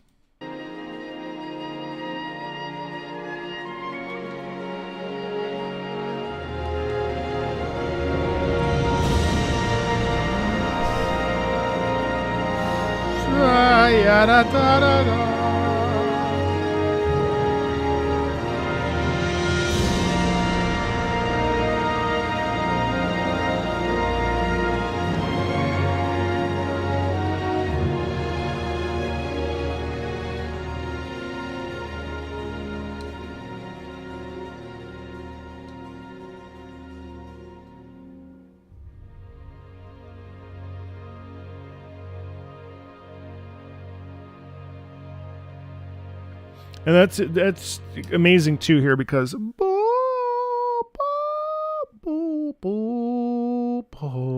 here it sounds like we have some sort of a seventh chord there, and the seventh gives it that ever so slight diminished feeling where it feels just a little bit not major, and I think that also adds just like a really interesting color to that seventh is such an interesting chord that I've started to really take a look at more. From its sound like perspective, because the difference between major and a major 7 is just a hair of unrest or discomfort, like a hair, and it really adds such a color. Now I don't know what the actual chord is because I don't have the sheet music in front of me, so I can't tell you what the actual chord is. But that ever so slight chord with the which is that little bit of zhuzh in it, really adds to the beauty and hope with a little bit of an edge of danger or unforeseen circumstance, if that makes sense.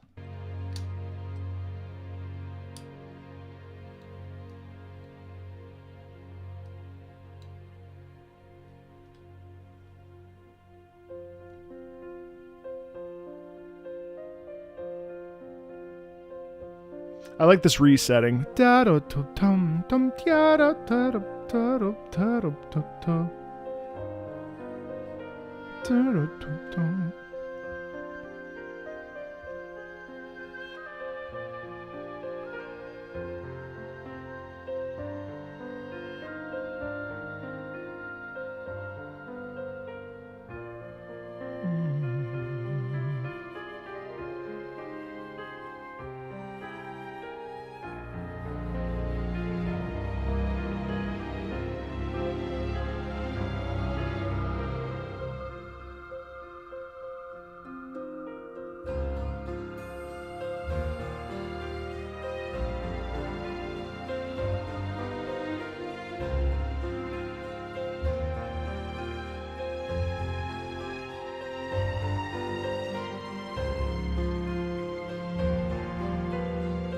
Right there.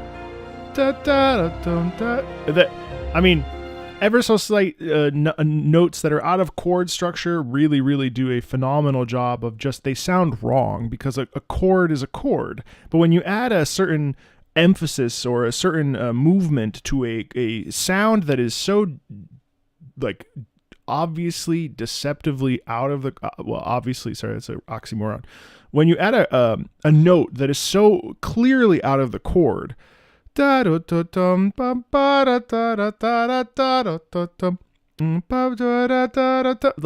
movement there to the sharp or to the flat neighbor there, the upper hand of it, really, really, really provides that sense of like, ooh, just a little bit of discomfort, because it's not so vile or foul a sound that it's like totally uncomfortable. But what it does do is it does add an edge of like, that's not the right note. And that feeling, whether you know music or not, the feeling of like, ooh, that doesn't feel right.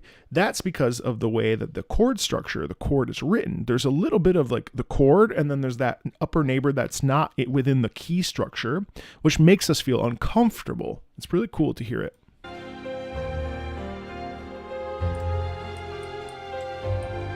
Hello.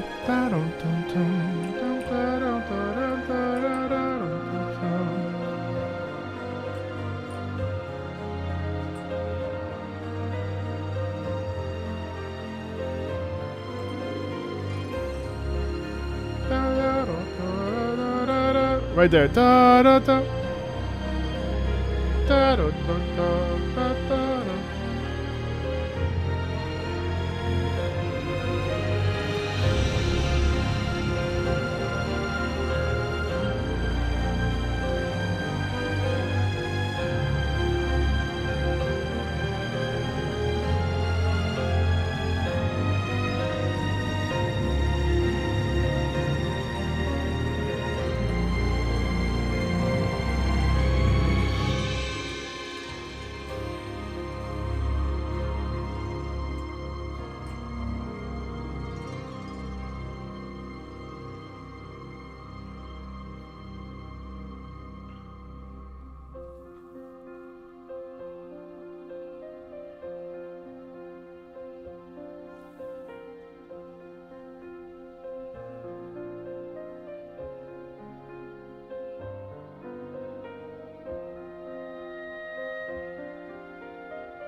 It's a shame that it very clearly has an unhappy ending because of the way that it resolves.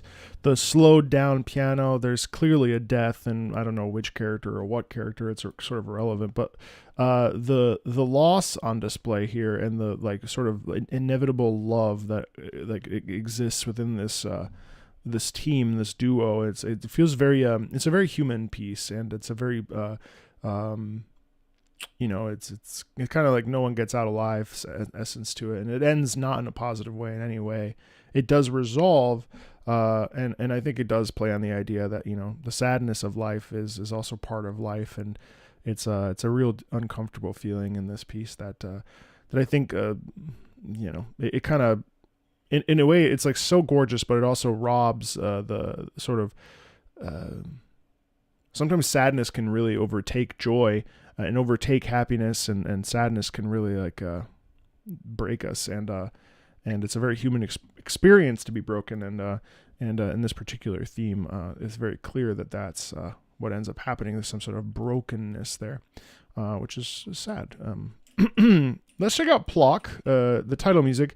I know I've definitely listened to this, but Plock is crazy, and I want to hear it again. Another full-in masterpiece. Everyone says the boss theme is the best, but this piece has a scarily amazing-sounding guitar. Actually, no, I heard the boss theme. I'm sorry. Let's listen to Plock's main theme.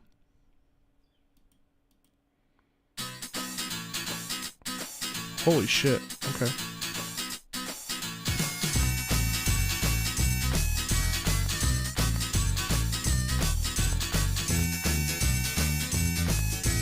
Here's some blues as well.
Yeah, I mean, it's just such a vibe. There is a warmth in this. Like, it's like Plock's got it. Like, Plock is no big deal. Plock can conquer the world. There's an absolute sense of joy in that music. There's absolutely a sense of like celebration in that music. There's absolutely a sense that like life's gonna be all right because Plock is here to protect us, and it almost feels like there's a childishness about Plock as well. And more than anything, what I'm most impressed by is the fact that it was written in the SNES time era, and musically with the guitar and stuff like that. That is such a mature sound, and we see this consistently with the Folan brothers. In fact, yesterday I had a non-gamer on, and we were filming a video, and we listened to Time Masters or Time Treasure Master. I don't know. It was like a sci-fi piece of music from the similar time period. I think it was for the Nintendo, or maybe it was Super Nintendo. But it's just truly ridiculous how they're able to essentially have vibrato on this piece. I mean, it's just like absolutely madness. The ingenuity and the creative like mindset that went into writing something like this is incredible and kind of ridiculous. It's really, really good. But that's more blues though, so I wouldn't think that that's country. But in that case, I think that blues is a very enthusiastic one. You know what I mean? But I guess it's also country as well. I just can't believe that they created like a banjo sound mixed in with the guitar, and then of course the harmonica, and also are able to write like, you know, fully complex chord structures around it. Really surprising and really good. Yeah, great piece. Thank you.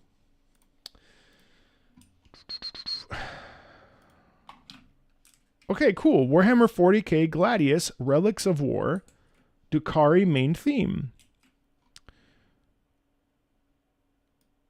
Imperial propaganda would have you believe that the Drukhari are the most evil and abhorrent race in the galaxy. That we literally feed on pain and suffering to live. This is all true, but hear me out. Dark elves in space are cool. Also, it's the army I'm currently collecting. Got enough for a full 2K point army list. All right, let's check it out. I don't think I've heard anything about the Drukhari in my life. So let's check it out.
Well, I hate to stop actually because it's delicious. But the one thing I would say that I find most impressive about this is how absolutely terrifying this elven race actually is, and how they really feel like battle elves. And there's an intensity and in the percussion especially that just sends home the idea that this is a race of people, a race of beings that will not be defeated by anyone. They are tough. They are efficient. They have probably like the similar kinds of things that we expect from wood elves or elves from different kinds of media. And yet, so they have grace, they have excellence, they have, but they may be even gentle, but what they don't allow you to do is they don't allow you to defeat them. There is a brutality in that sound, and it's odd because to me it really feels elegant in its brutality. It's really powerful, And they don't feel big. They don't feel mighty. They don't feel like the Space Marines. They don't feel like orcs. They don't feel like whatever. What they do feel like is incredibly efficient, incredibly powerful, and they have the ability and the flexibility to manipulate the things around them, whether it's through magic, through just their sheer personality style. Like, there's an elegance and a violent grace about them that's really powerful and efficient.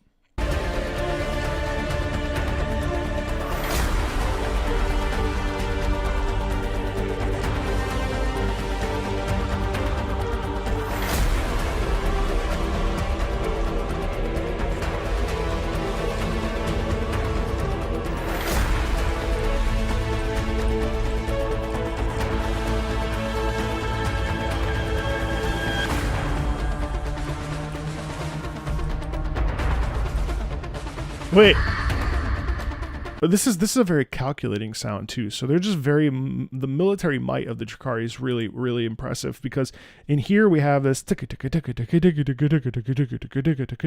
and that sound stimulates the feeling of being incredibly efficient, which I think I mentioned earlier. But there's a cunning in the operations of their wars.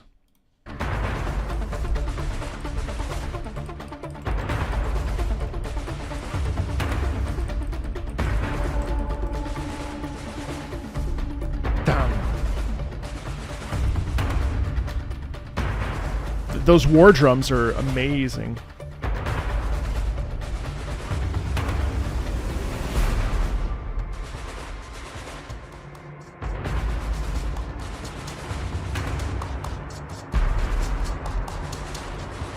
Hey buddy, what's up?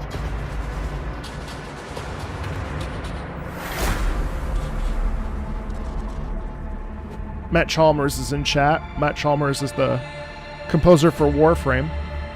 Hey, Matt.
Damn.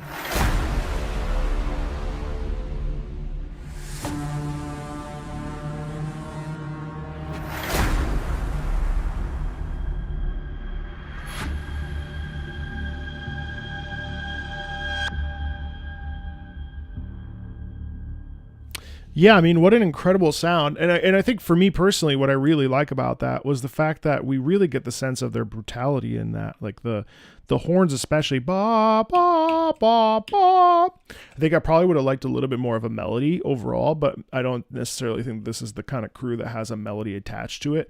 But there was one, of course, but I think like a more fleshed out thing would have been interesting to hear, just out of my own sheer curiosity. But I mean, what a brutal piece, especially with the percussion. I mean, shantam, you just don't want to fuck with these people like at all, and they're vicious, violent. But I do think that they have a grace in there, or at the very least, like the capacity for like deep militaristic action. They're very organized, and they feel less random than some of the other races that I've heard music for. Really cool, really vicious, and it's funny because actually the percussion. The percussion and the way that the four-row momentum it almost had this viscosity to it. It was like kind of dense, which was also really enjoyable. Yeah, it's cool. Really liked it. Matt, I actually I played The Great Despair for my friend yesterday. I'll let you know when that video comes out. It's definitely probably my favorite of the songs that are on Warframe 1999. I mean, I've enjoyed quite a bit of them.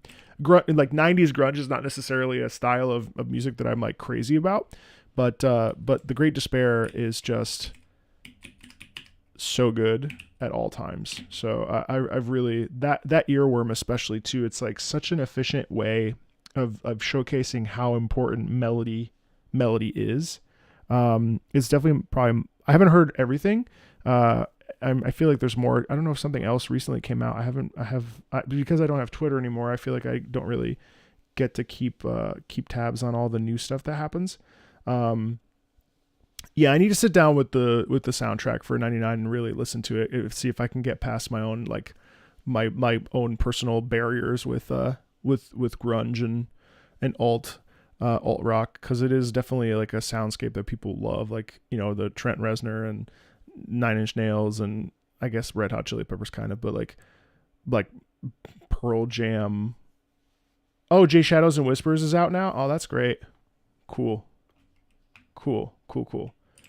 But yeah, I definitely, The Great Despair lyrically I think is so interesting, and also just the actual like the way that you guys, first of all, the way that you guys are singing in it is really good. I just love, who sings the second verse? Because the second verse has such a fun edge to it.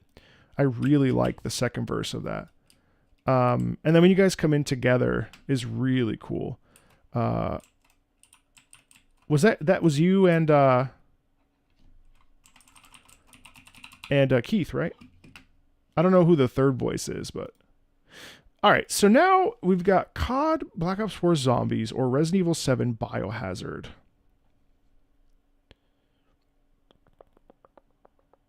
Second verse is I. Oh yeah, you sound great. I really like the vocal quality in your voice. Oh yeah, it's online. You're right. My bad. Sorry. You're right. This song is made by Kevin Sherwood together with James McCauley and hidden in a zombie map called Tag der Toten. Toten is the final map in the original Zombies timeline. It was supposed to be a farewell to the old characters as we know them, before they decided to bring them all back constantly because they needed to milk their money pit. The song is supposed to have endgame kind of vibes. It doesn't feature any vocals. Very epic. Very much everyone is here. It's time for the final battle. Even if it means our end vibe. Very gloom and doom as well, since the leader of the group knows that they're running into certain death as predicted by a book. That allows, that allows them to know the future. Oh, okay. Let's check it out. Oh, I did skip. Oh, I'm sorry. I did. My bad. Before we get to COD Black Ops 4 Zombies, we will check out Kirby's Dream Land 3, The Last Iceberg. Sorry about that. Freaky. We'll get there. BGM of Castle Dedede in Kirby's Dream Land 3. Okay, let's check it out. What the fuck?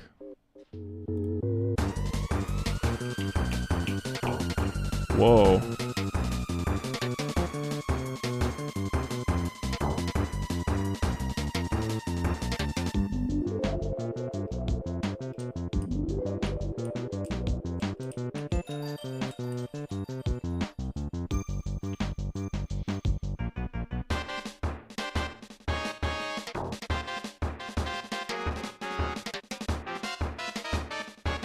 Holy dissonance. All right.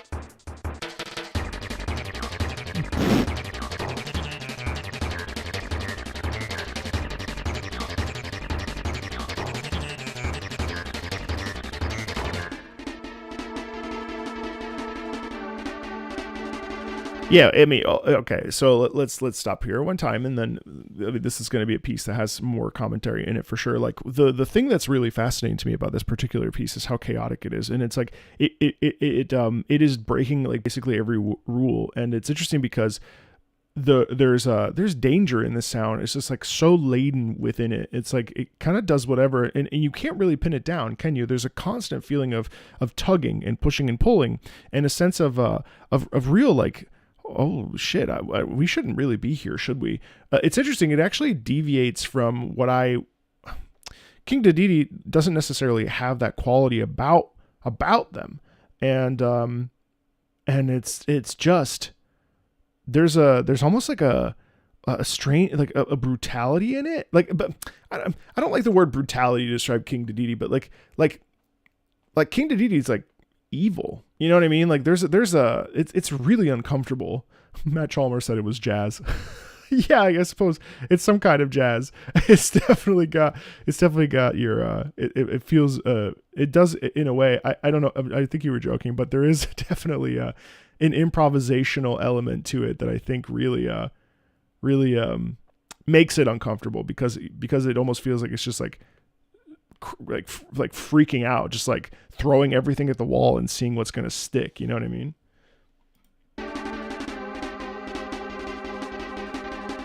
But then also here in the chords, there's just dissonance all day. And then there's a little bit of tweaking where we're going.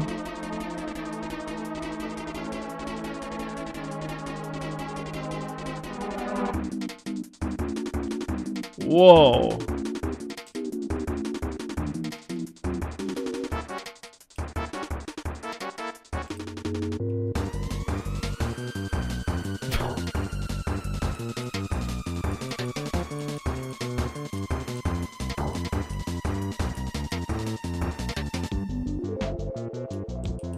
And I love this. This like, I love this dreamy space vibe.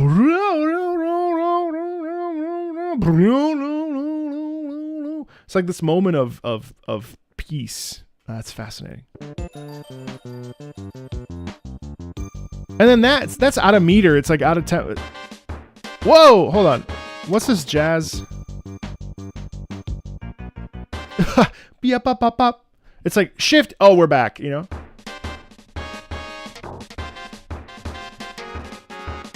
But this part's wild. Yeah, I guess it is jazz, yeah.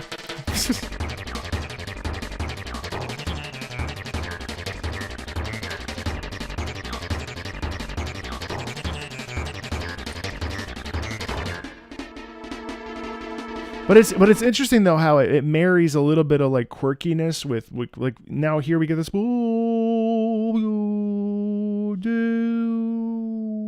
So we do marry some of the quirky aspects of what I would assume Kirby feels like.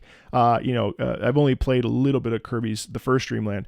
It's chaos. It's definitely uncomfortable. It definitely lends itself to a sort of loose footing thing, and we've heard that in a couple other tracks today that I can't remember the names of off the top of my head, but there's definitely some like discomfort and not feeling like we can really like get our footing, which is probably the intention. And also like with a track like Iceberg, you know, it's like, when does anybody find their footing in an iceberg, you know what I mean?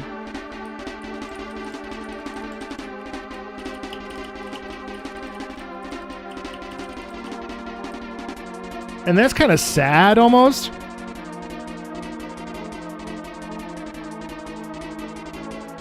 Yeah, that descending scale for sure. And then so it's interesting how there's like 8 different emotions playing into this, which is really, really fun because it, again, like if you have one emotion for an entire piece of music, it becomes fairly predictable. And that's why I say that there's, when we talk about chaos, that's what I mean. Because the chaos is the fact that like you're kind of getting emotional whiplash where you don't actually know where to turn. And you're like, oh, Oh God. Okay. Oh no, wait, this is the motion. And that's a really key aspect of all of this. Yeah, it's wild. Now, is that my favorite piece from Kirby I've ever heard? Absolutely not. I wasn't crazy about that piece, but I think that's kind of the point. Maybe you listen to that in your car, and power to you if you do. For me, that's like when I think of Kirby, I think of like the bright quality of gourmet race, or which I actually played for this my opera singer friend yesterday, or green greens, and the sort of brightness. But I know that Kirby always ends up in the almost Cthulian Lovecraftian direction, and that's the real case of Kirby. And this was another prime example of that. Cool to listen to this. It's nice. Also, yeah, it's just dope. Again, on the SNES, this is such a time period of like great rapid creativity, and the hardware limitations were there, but not quite as much as they were. So there was more freedom in the way that people were creating sound. And I think that's represented really well. There's just so much variety in that. TennoCon goes on sale in 15 minutes. I'll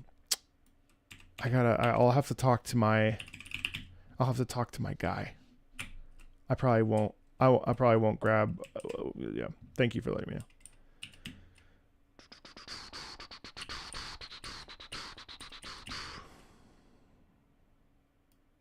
Okay. A Light from the Shores. From COD Black Ops 4 Zombies.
Yep.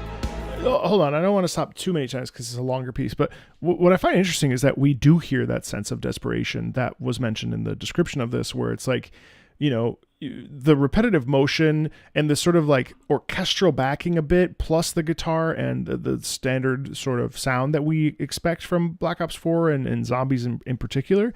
We do sort of get the quality of desperation, and I think part of that's the repetition and also the instrument choices plus the strings in the back, like that feeling of like, ooh, shoot, you know what I mean?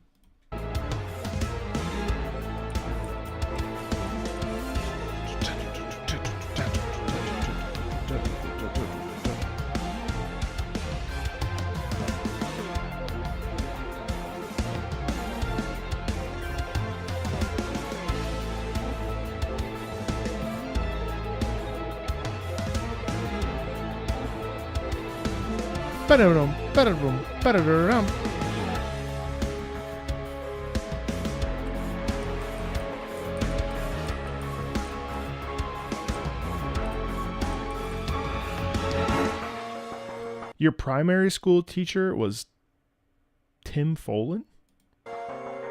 No, I haven't listened to Promogenter, by the way.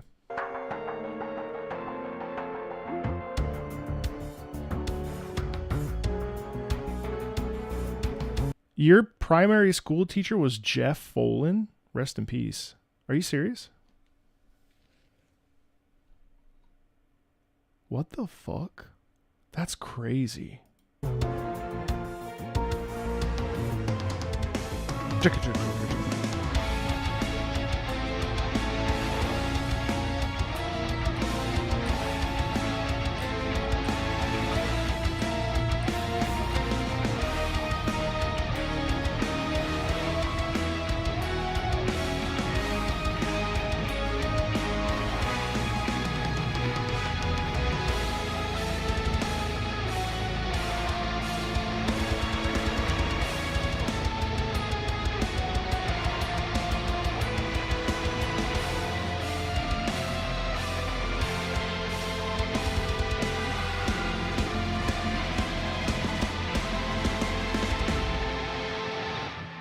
Yeah, I think in here it's so cool because the orchestra mixed in with the drum set, that's really what sends home this idea that there's danger at every corner and we're losing ourselves. And I think if it was just the drum set, it would end up sounding like have a sound of power.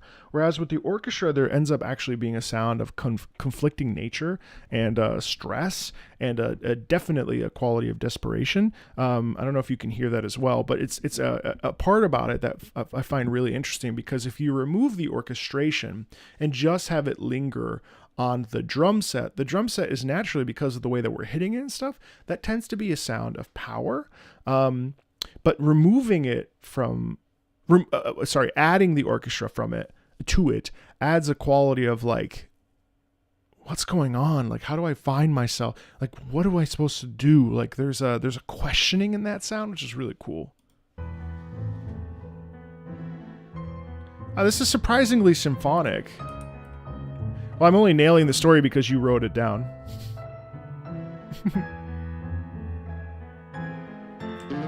But sure, I'll toot my own horn. But also that guitar, it has a quality of sadness in it.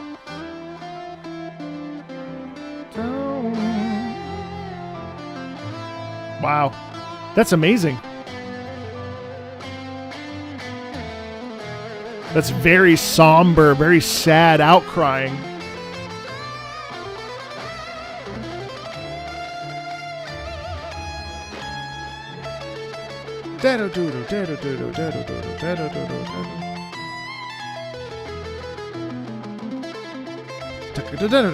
Very virtuosic playing. That's terrific.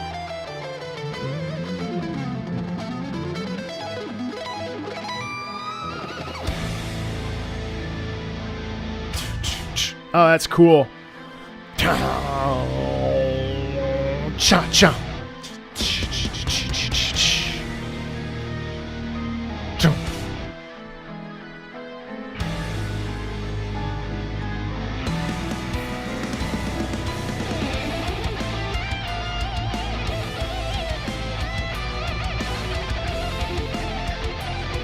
Oh my God.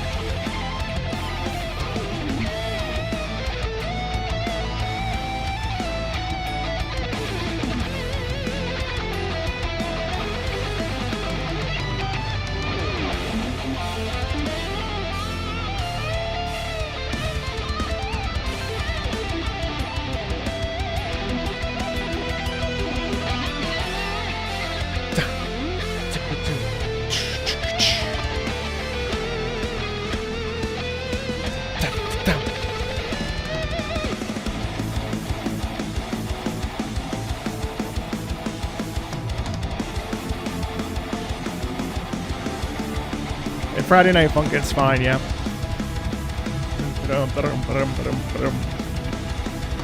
I'm gonna stop there really quick as well and just say that like this I think that actually the most interesting and best part of this piece is really from minute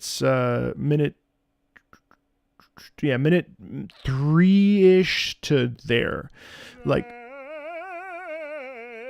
hey, Bran, what's up, guys? Welcome in. This is our Friday Patreon stream where we listen to Patreon suggestions. Thanks a ton for hanging out. Appreciate Bran. Appreciate your brother for rating. Feel free to stay and hang out if you want to. Just talking about some Black Ops 4 music right now as we kind of cruise through some other stuff. It's great to have all of you. Hopefully you're having a great day. Thanks for being here. Feel free to stay as long as you like or not. So up to you. Thanks for hanging out. Sorry about that. YouTube chat, there was a Twitch raid, which is always nice. So I really think like this from 3:30 all the way to 5:11, that's where we have this the quality of real like making a decision. And it's a decision that like doesn't want to be made. Now, obviously, you know, Mr. Freaky, you mentioned the whole conflict here of choice, and I think that's where we get it. The guitar really represents that character having to come to terms with the decision that has to be made, right? And I think like that's the part to me that because it also builds. It builds when we turn the corner and say, well, I don't have a choice, or like I have to do this, or like there's nothing I can do but do this. And that's where we really get into the ethos of the character through that guitar, because usually guitar and music that I've been experiencing over the last 3 years, the music the guitar usually symbolizes character or character driven choice almost always. And yeah, that's cool. Let's finish it out.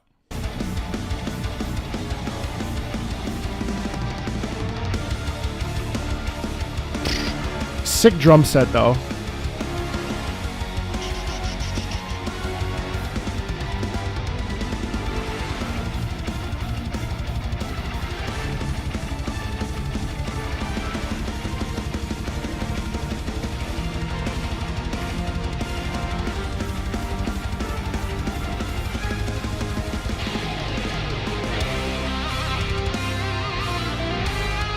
Man, that's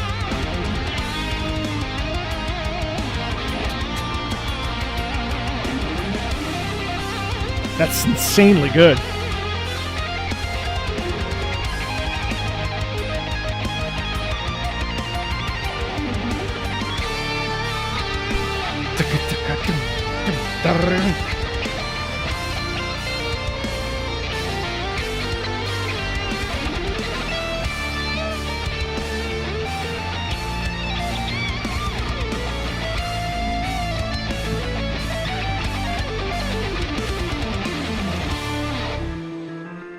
And the piano pull back, really?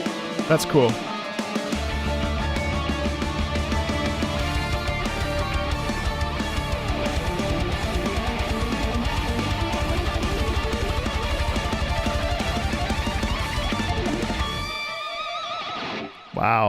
Wow. What a terrific piece. That's really, really fantastic. I think if we could cut like the first minute or so, I think it would really, the development into this would be really cool. But it feels more like a symphonic suite mixed in with orchestra and synths and drums and guitar, of course. So like, I wouldn't want to rob it of that sort of build up, but I definitely feel like as we move into about 140, that's where we really get the juicy parts of this. It's a terrific piece. And I think it's a friendly reminder of the importance of music and how like even a game that we sort of, I mean, Black Ops, like I hate to say it, but like especially this is from Black Ops 4, like I don't know, I mean, I feel like people always love zombies in Black Ops, but I feel like there's become quite a significant disconnect from the quality of the games. And most people, I feel in general, well, that's actually not true, because most people do play COD and they just play it and bitch about it and write bad reviews about it and kind of move on with their days. But we shouldn't dismiss it just because it's from Call of Duty, because there's such good music coming out of those. And yeah, that was absolutely peak. It's true. It's absolutely true. What a great piece. Okay, and then Umineko, more Umineko. You didn't even bother to leave a note. Wow, you're just like, whatever. Fuck it. Let's listen to Golden Slaughterer. That sounds like a fun name. Let's check that out. Golden Slaughterer from Umineko. Nonoki Kuki. I forget how you.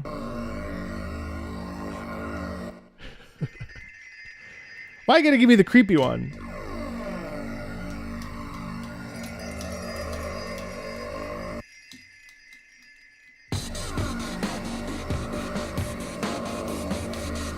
Okay.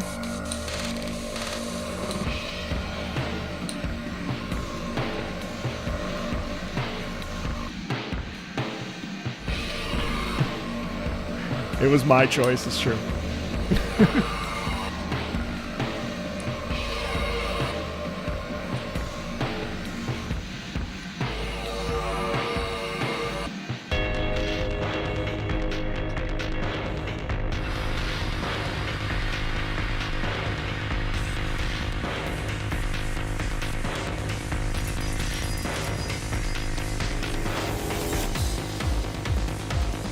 What? I have, yeah. Not individually. Okay, wait. Okay, wait.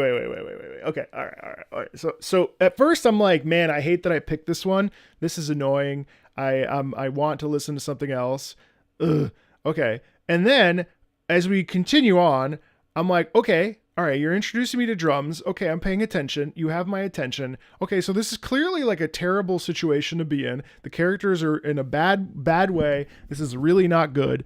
And I'm more honest with Ryan just because Ryan's been a patron for like years, so I feel much more comfortable, being like, am I sure about this one, Ryan? Okay, whatever. But Golden Slaughterer here, it's interesting because it definitely has like a real like negative sound to it. Like this is a really unpleasant experience so far. But then we're picking up now, and I'm like, okay, what corner are we gonna go into? Because clearly there's like some major development here, and this is gonna be like one of those symphonic journeys that trips you up, and it's like, oh yeah, I don't know. Okay, all right.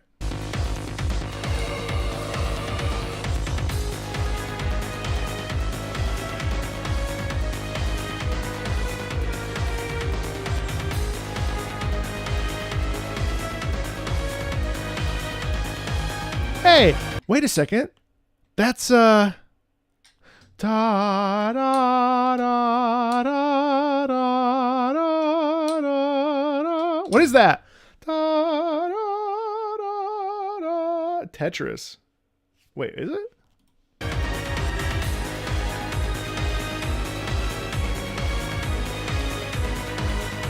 Oh, it's.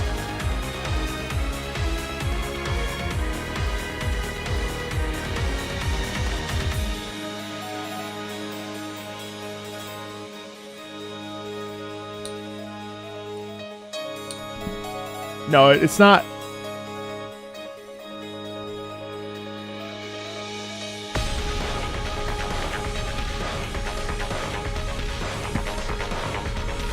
It's a little bit like Kobaraniki, yeah.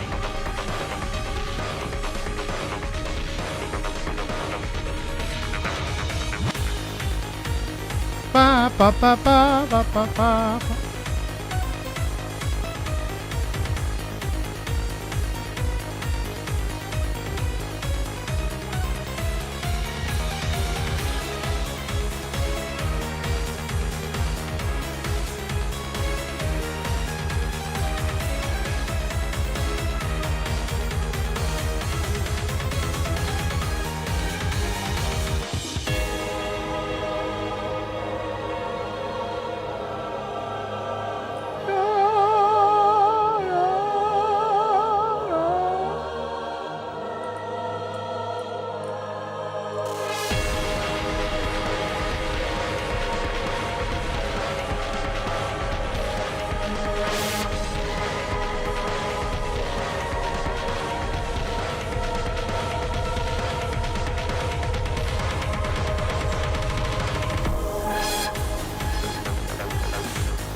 You're welcome, Philippe. My pleasure.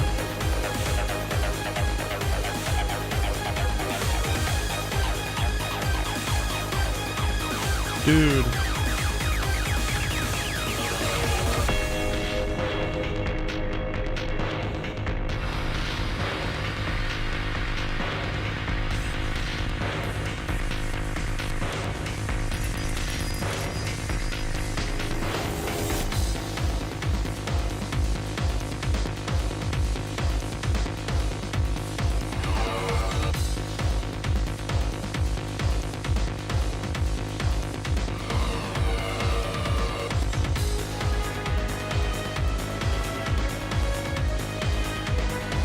Yes, it does a little bit like Kobaraniki, but it's something else.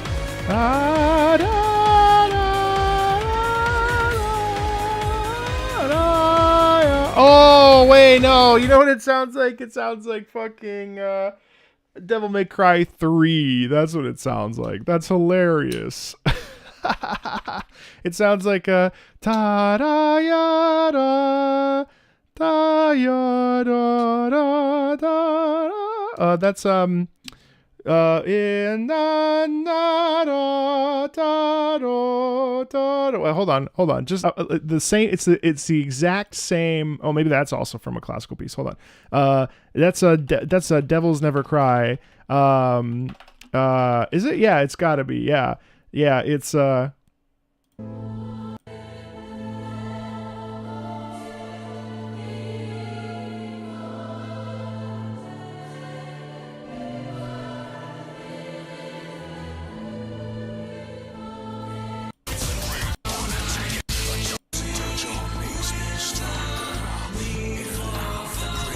I was thinking that.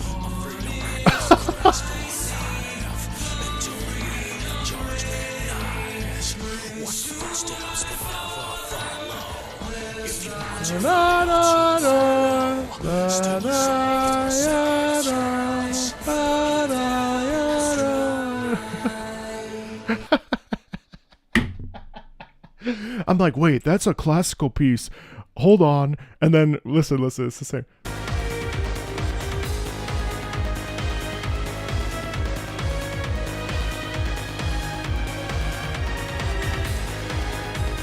Same intervals.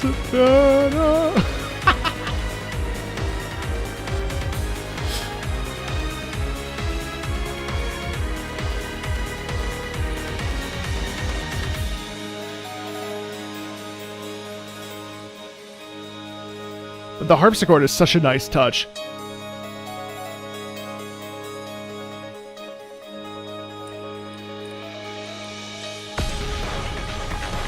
You found it?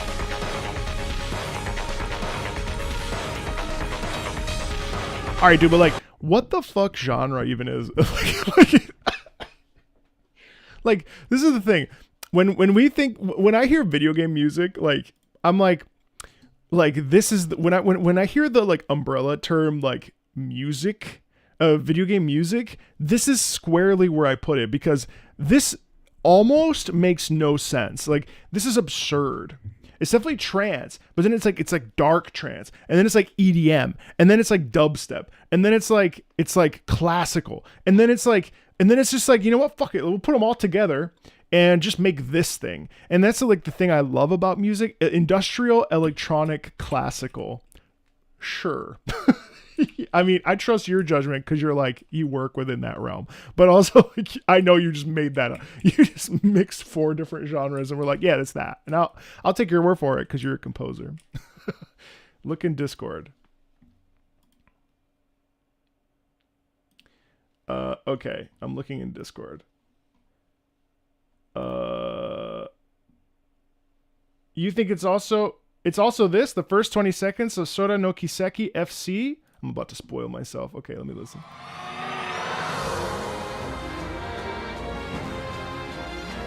Oh, yeah, you're right.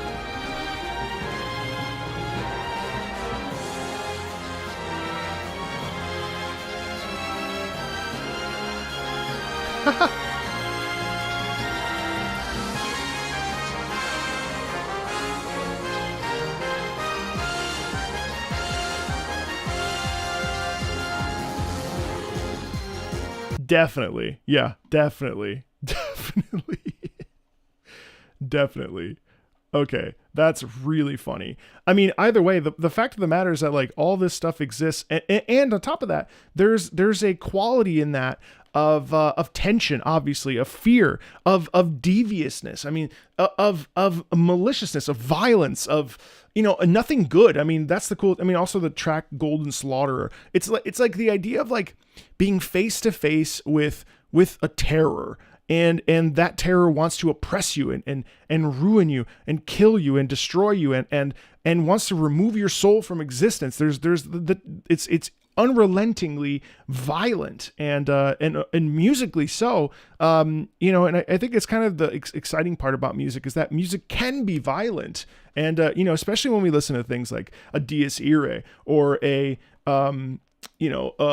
Verdi or even the Mozart Dies Irae, like a Carmina Burana. Like there's a tension and a fear and a real sense of destruction that can occur like within music that is really, I mean, just really, I mean, it's satisfying. And Yeah, I'm playing the Tales series like over the course of the year.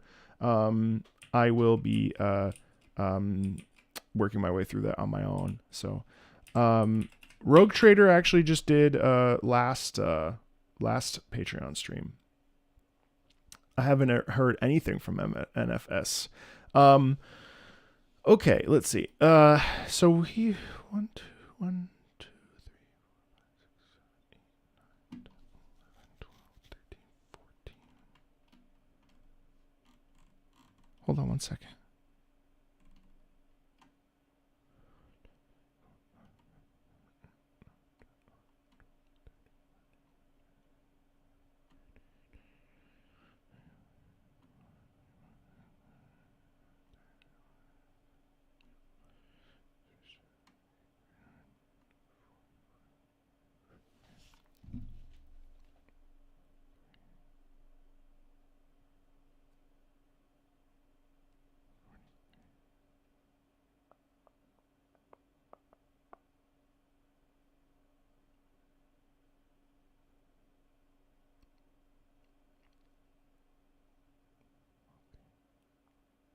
All right. I think we're gonna be okay for the rest of the month. So I think I'm gonna stop there because my brain is a little cooked.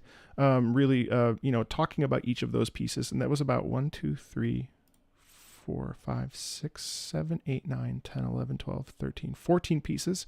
Talking about 14 pieces kind of back to back, it makes my brain melt a little bit. I'll tell you what, actually, we'll go 4 more. I'll do 5 more, and then I'll stop there. Because I know that these ones won't be super long. So let's dive into Monster Hunter World Iceborne and check out the mount themes for which one now. Oh my God. You want me to just pick one? You do. I'm going to go ahead and assume you want me to pick one. And then, yeah, that sounds good. Thank you for writing that I've reacted to something that will help. Okay. Cool.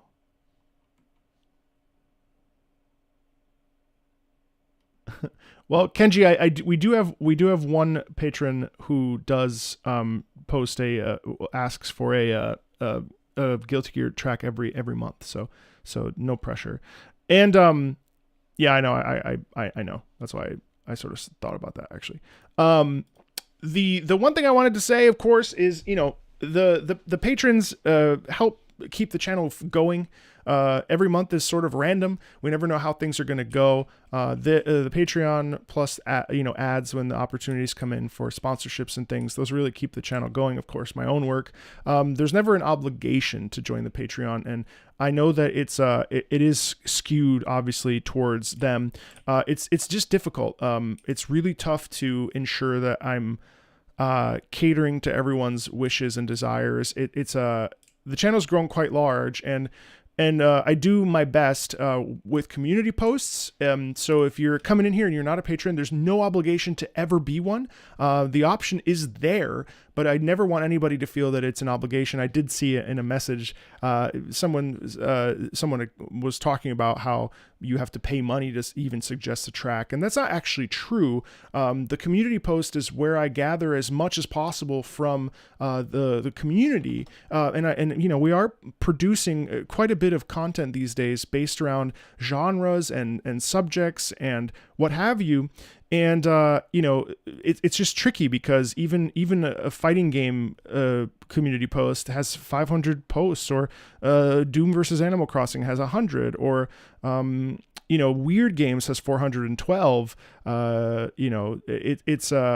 It's tricky. I do want you to know that you don't need to become a patron. This is just something that the patron. This is the best way for us to sort of a la cartely provide some sort of what's the word I'm looking for? Some sort of opportunity, I guess. But this is how I can give back to the patrons that support the channel. And hopefully, if you're not a patron, you still find value in it, because the music is always really interesting, and the patrons have a wide array of taste, and I do try to cater to everyone's wants and desires. It's just a little bit tricky with where things are right now with the channel, And, we've had to make some adjustments. We've had to raise the prices, not because I don't want to be exclusive, but because it's just like, I was getting a little bit stretched too thin, and there's really no clear way to make this work the most efficiently possible. I mean, even that's 14 tracks that took plus, almost 3 hours here. And there's no, like, I'm not like preparing courses or something. This is just really the only way that I can think of that works. So, for those of you that either can't afford it, don't want to, or, I'm sorry. Like, I wish that there was a way that I could make like 18 versions of myself so that we can listen to everything. And even on the channel itself, I've had to really deviate from doing single song reactions because those really ultimately have kind of run their course. Not to say that they don't appear, like they have been appearing the last couple days, but and they're not necessarily gotcha game reactions either. It's just really tricky I want as many people as possible to hear and enjoy music from an assortment of video games, which is why the genre videos or some of the more fun or quirky things I've been working on are really important to me, because that way we're getting more people to connect with and appreciate and understand how cool video game music is.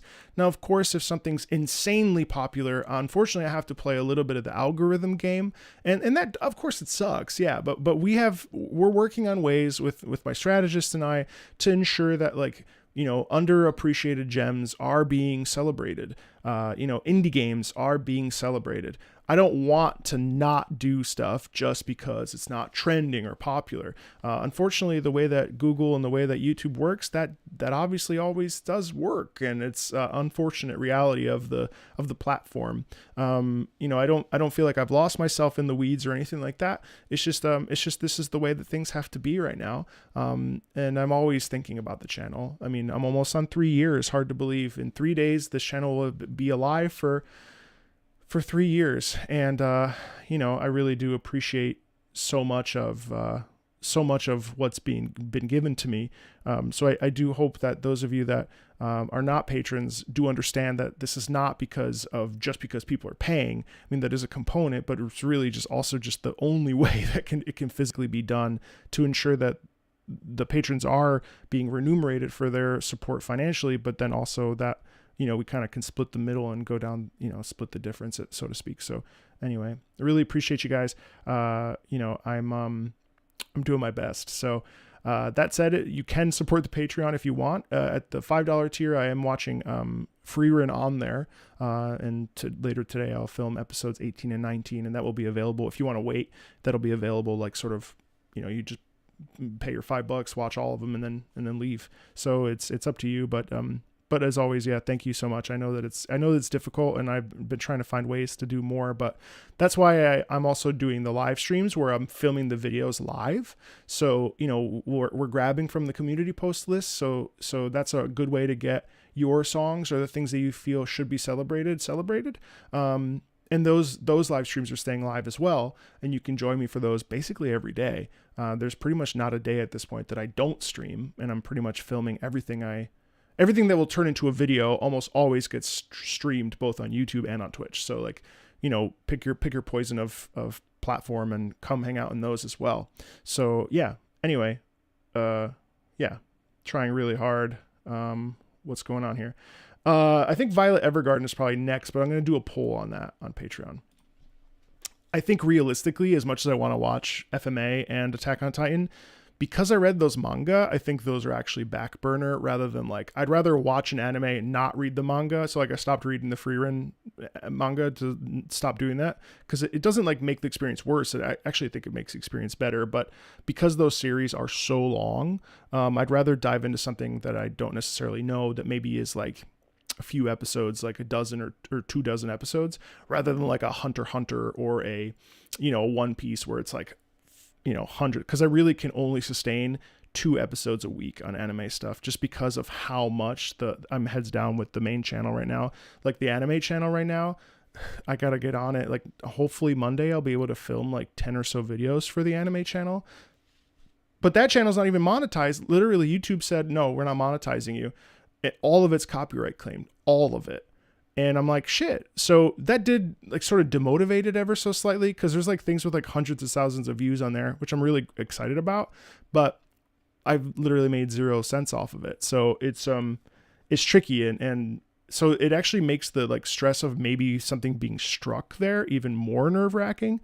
So yeah, it's been tough. I still want to talk about anime music. I still am discovering anime music. It's actually been really cool to like be like an anime fan now. I mean, over here is hello, where is my finger? It's like got a mind of its own. What the fuck? Right there.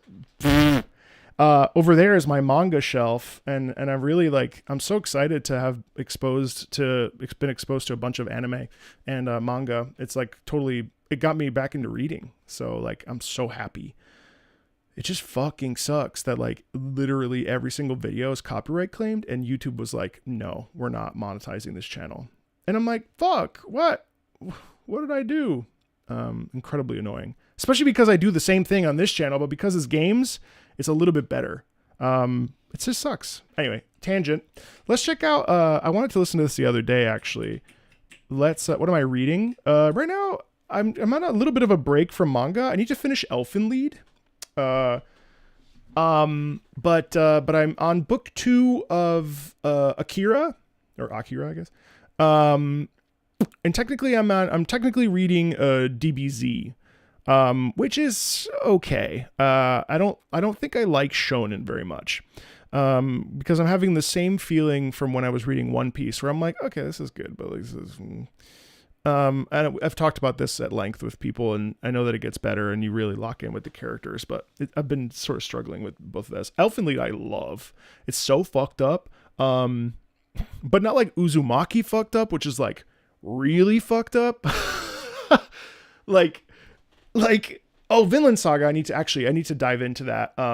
So I'm halfway through book 1 of Vinland Saga. So I should maybe we watch that next. We'll see. I'm going to do a poll on Patreon, actually. Just so that I can like kind of pick and choose, and then do those 2 episodes every week at some point during the week, and then get those out and then have a conversation around them. But, Vinland Saga is really cool. Oh, and I've got Death Note down there that I really need to read. Oh, hey, Key. I really need to read Death Note. And either it's a watch or a Paprika Parade. Sure, I will. You know, Bleach, you know what sucks about the Bleach OST? Not to tangent really quick, but Bleach, Shiro,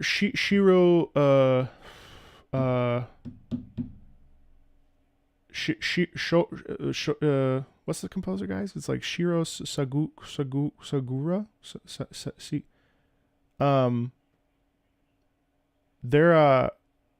That music got blocked, so like I had to upload it to Patreon exclusively, and then I had to post it on the anime channel. Yeah, I have a whole channel now for anime reactions. This is slow. I'm uploading them as I can. Shiro Sagisu's music was blocked. So I literally couldn't upload the Bleach stuff because the Bleach OST is actually phenomenal, but I couldn't upload it because it was blocked. Literally, even in the United States, everywhere. So I had to upload the video of just me talking. And I'm like, I know there's a way to bypass it.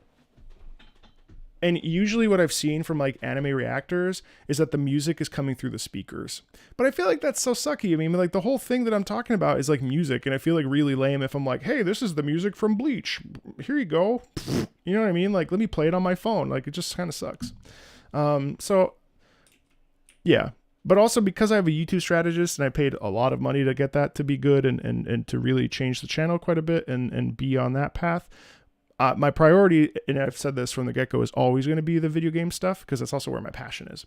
But I'm really happy that I've been exposed to anime stuff because it's amazing. Yeah. I should really read JoJo. Do you think I'll actually like JoJo? If we can listen to the music separately, but don't you feel like that's such a bad experience?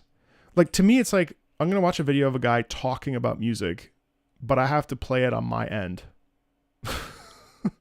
Like, that sucks. Like, that's not the kind of content I want to make. I want to make music where we sit down, talk about it. Like, you know, I guess whatever you got to do, right? But like, I don't know. It just feels like, I don't know. JoJo's crazy. Well,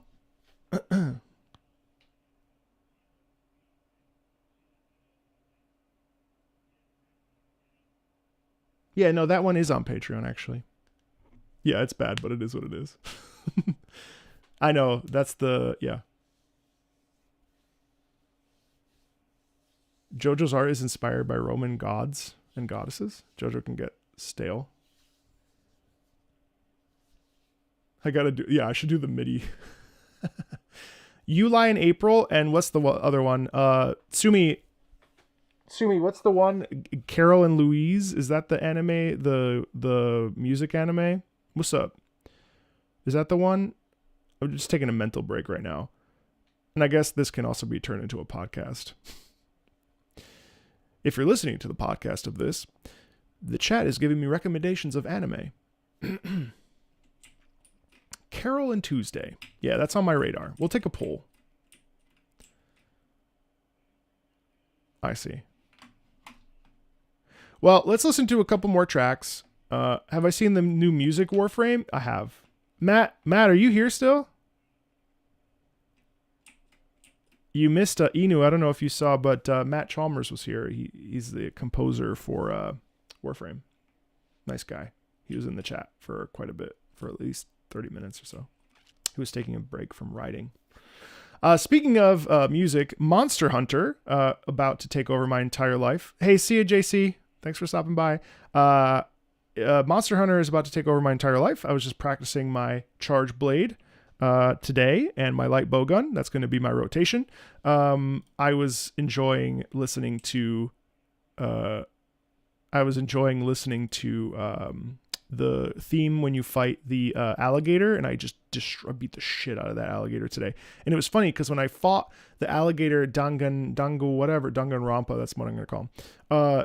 Danganronpa, when I used the long blade, when I was trying to find a weapon that really I was connected to, it sucked. But now that it did change a little bit of CB stuff, I don't fully understand the overcharging of the charges. We'll get into that when it gets closer. But I was just wrecking that alligator today. It was such an amazing feeling.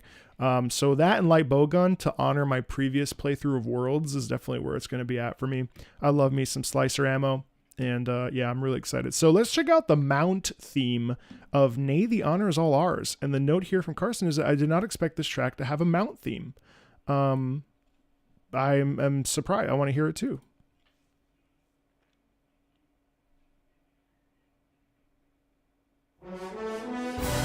Oh, what? When does this show up?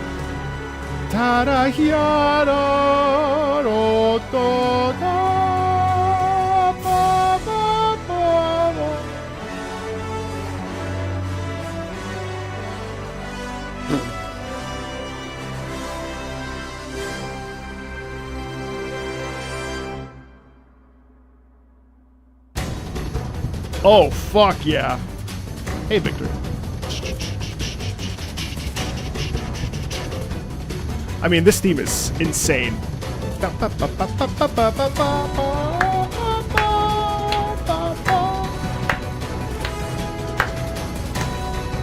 What monster does this appear for, though?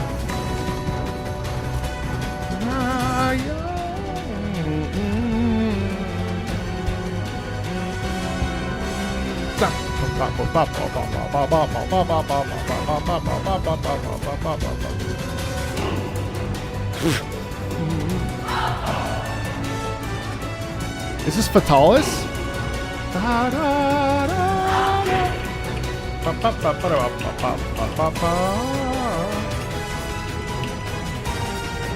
No, I might have done it if it's in the original world. Oh, this is Iceborne though, so no.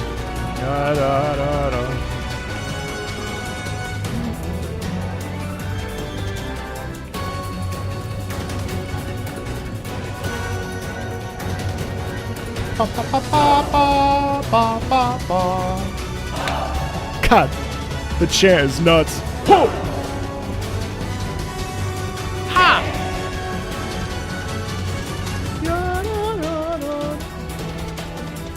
Tell me.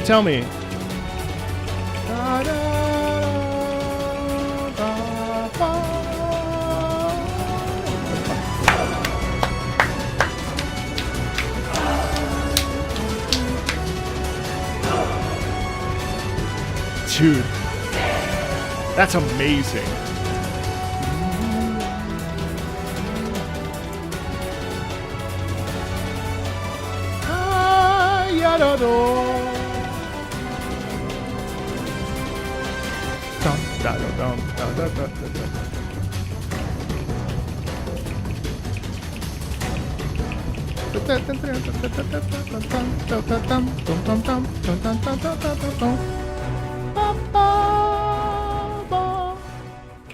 Man.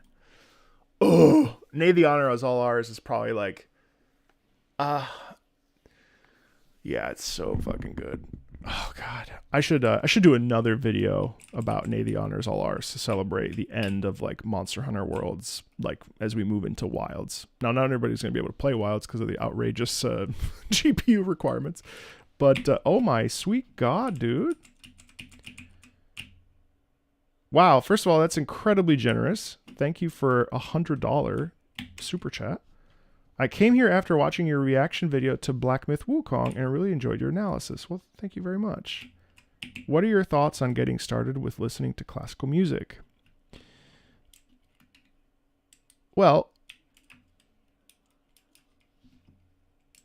you can never go wrong with Chopin. Chopin Nocturne E flat minor. Is it E flat minor? You can never go wrong with Franz Liszt Hungarian Rhapsody, number 2. You can never go wrong with Puccini operas like Tosca, Tosca, my personal favorite. Madama Butterfly. You can never go wrong with Verdi, Rigoletto, Rigoletto.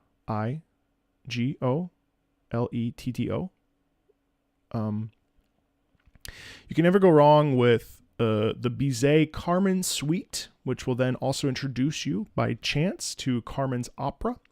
The Carmen opera by Georges Bizet, same composer of both. You can never go wrong with Also sprach Zarathustra. Is that there? Yeah. That's Richard Strauss, think 2001 Space Odyssey. Famous piece. Ba, ba, ba, ba, ba, boom, boom, boom, boom, boom, boom, boom, boom, boom, boom. You can never go wrong with hosts the planets, mainly Mars, Jupiter.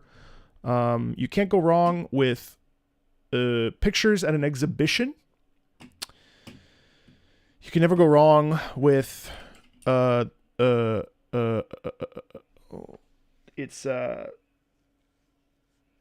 let's see what else. You can never go wrong with, I mean, most Mozart clarinet concerto, or yes.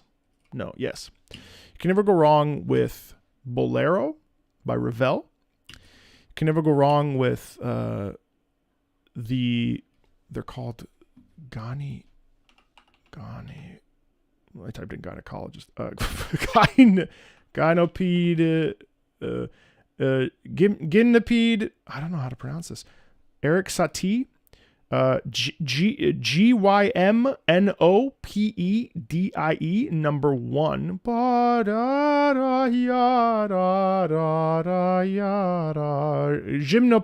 Pedie. You can never go wrong with really most piano classical music. Chopin Nocturnes are terrific. Chopin Polonaise, Polonise, Polonaise, amazing stuff. You can never go wrong with Beethoven's 9th Symphony, Beethoven's 5th Symphony, Beethoven's 3rd Symphony. You can never go wrong with the Dvorak New World Symphony. That's Dvorak. It's Czech. You can never go wrong with, let's see, I'm trying to give you $100 worth of suggestions. You can never go wrong with Massenet's Werther. Well, yes, you can. It can get a little boring, actually. Never mind.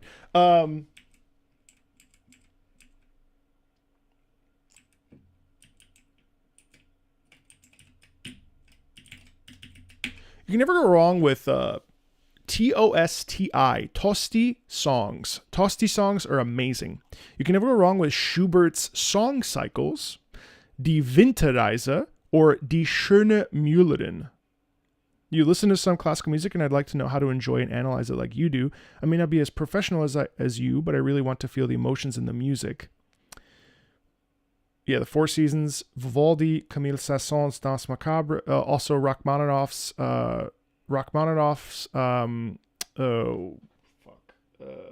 Paganini variations, especially in the second one, is incredible.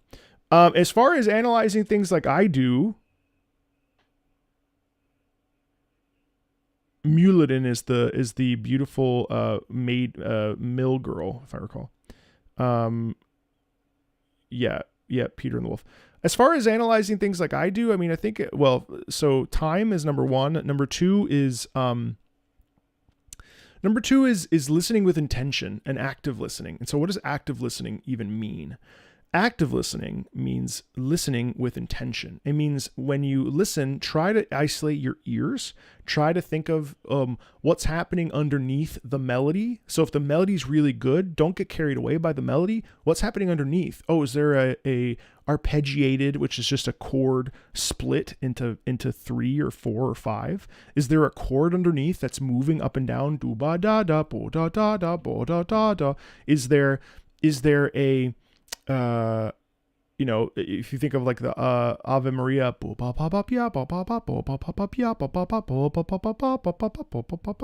it's just notes isolated.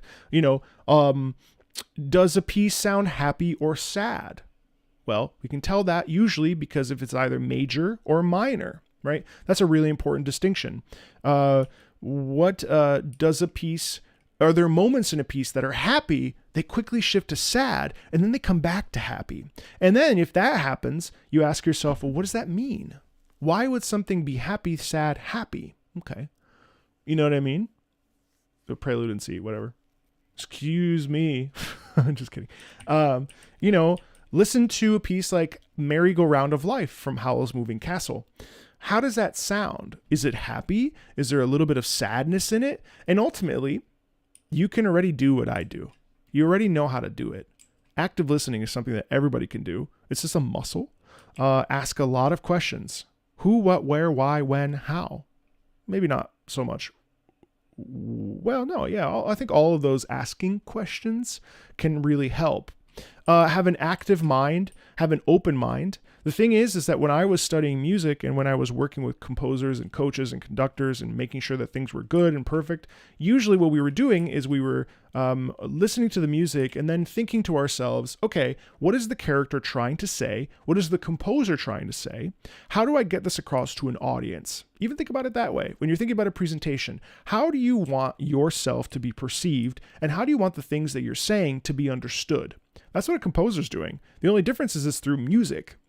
So you can use those little tools, little tricks to kind of come up with your own deductions.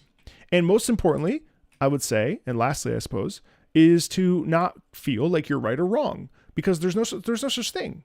Now, there's context in music, there's context in media, where that's where the specific thing was written for, right? Programmatic, that's what that's called. But we can remove ourselves from the context of the game. Let's say Black Myth Wukong is an example, since that's the video you watch. You can actually remove any of the music that you've heard. There's the song with the little boy and the old man. That song can mean anything to you. That could be a reflection of your time with your father. It can be a reflection of like a time with a loved one. It doesn't have to be a parent. It doesn't have to be. It could be a brother. It's like the sadness of place yourself within the music and allow yourself to feel emotion, and that's definitely the first pathway to connecting with music on a deeper level. I hope that makes sense. Chat, did I make sense? I hope that makes sense. It's hard, but you can do it right now. You actually don't even need this channel. You don't need me. You don't need anybody. That's why we celebrate music here, because really you can kind of do it. I mean, I'm replaceable. You know what I mean? What's not replaceable is your connection to music. No, you're fine. Thank you very much. That's very generous of you. I hope that that's helpful. You're welcome. You're welcome. Thank you. That's very generous. I appreciate that very much. Okay. Let's keep her going. What's this? Battle dedicated to the loved one. Majikoi, love me seriously. Okay, Momo. What happens when a lazy, unmotivated slacker... Hey, Tamale Muncher, what's up? What happens when a lazy, unmotivated slacker gets serious? It hasn't been a while. Last time I saw you was a couple weeks ago. You get this awesome theme song. Technically, in this route, this is the heroine's theme, but she's also one of the villains. She is. She's a hero and a villain. Aren't we all?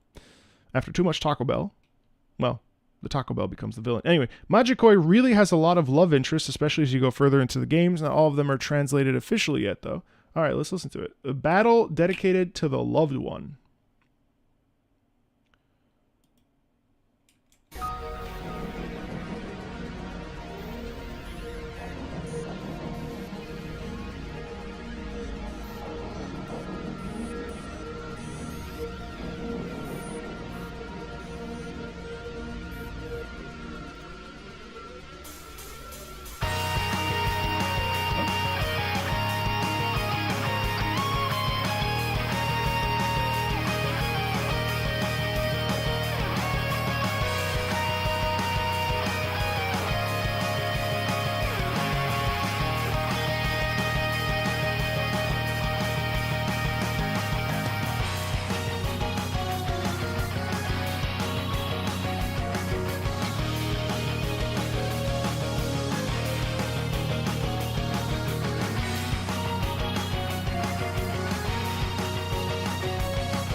Nice.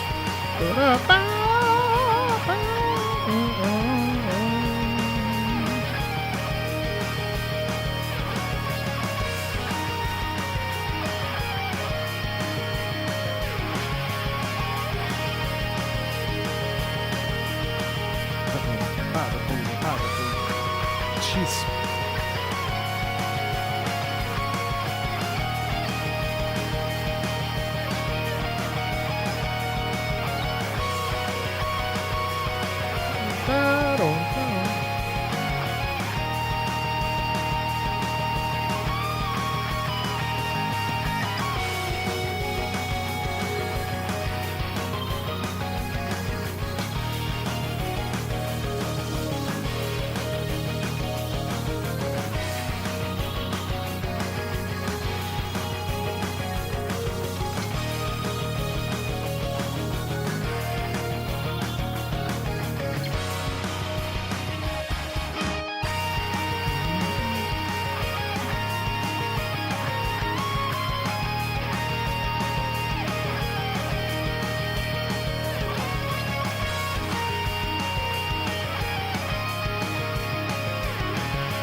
Slow down.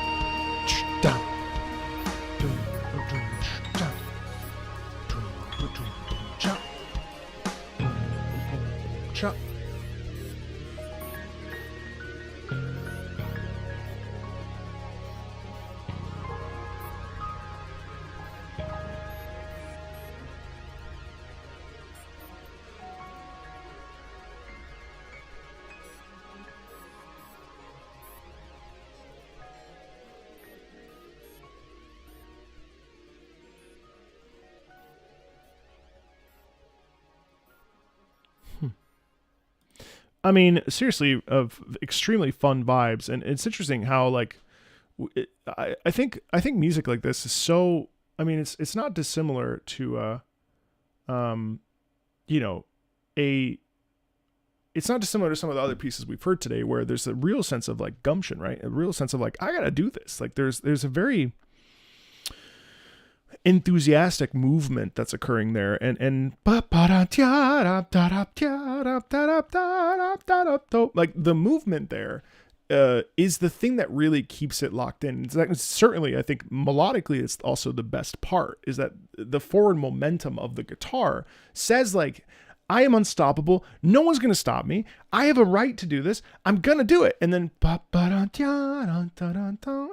it's a warm and friendly and I don't know. I want to read this description again one more time. It really actually caught me off guard. I was surprised that how much I liked that. What happens when a lazy, unmotivated slacker gets serious? Yeah, actually, that sounds incredibly right. Because it's like, you know what? It's time I got to go to the gym. I wish I could play this for myself. I really enjoyed that. Thank you. Fantasia Neo Dimension. Okay, so I have like a mixed feeling on this, Fjord, and I'm curious to hear this piece because I didn't get very far because it just didn't vibe with the game at all. I wanted to like it. Obviously, it's Uematsu, and like it's Sakaguchi, and there's this real like nostalgia for me from my childhood and stuff. I'm curious to hear what the Kina Destiny from Fantasia Neo Dimension will sound like. One last ride with Sakaguchi and Uematsu. Yep, Uematsu, excuse me. Yep, I agree.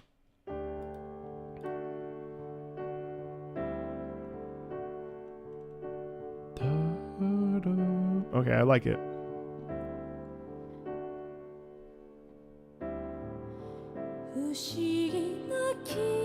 Oh, classic Final Fantasy ballad.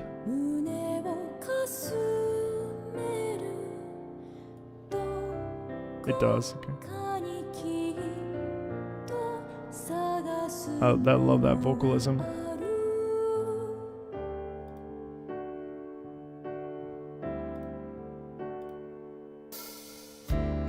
Wow, such a ballad.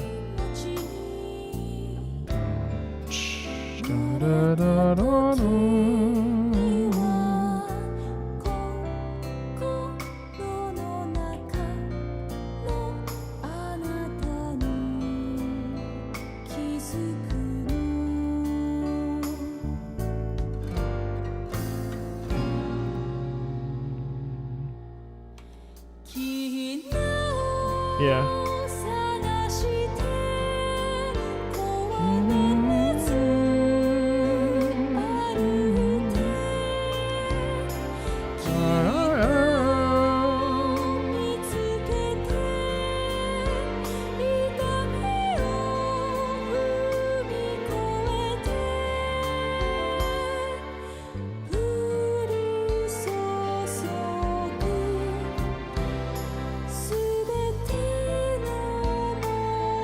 Some really nice doubling happening here.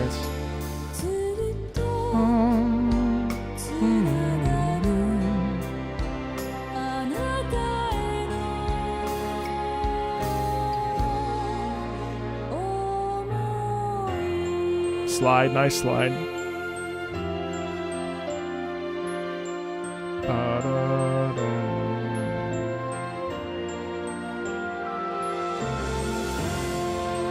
Wow.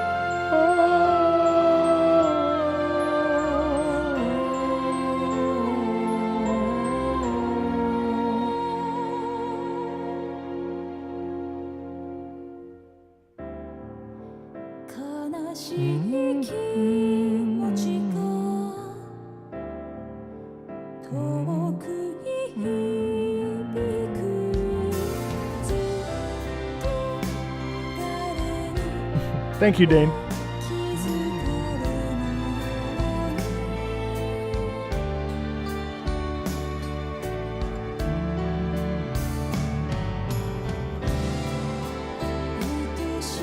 Sha-da-da-da-da.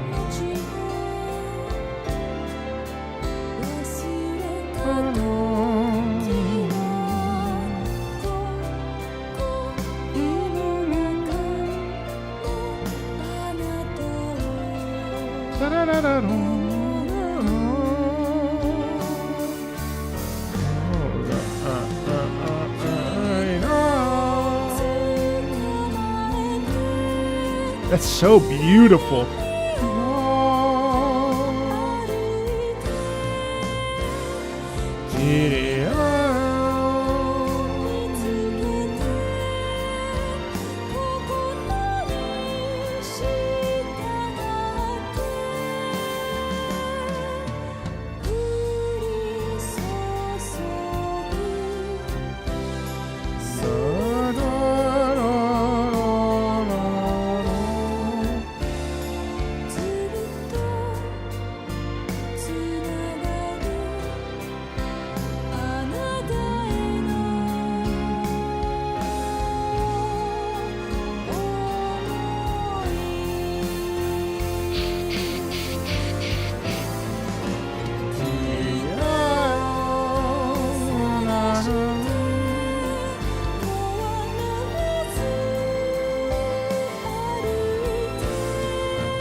She go up.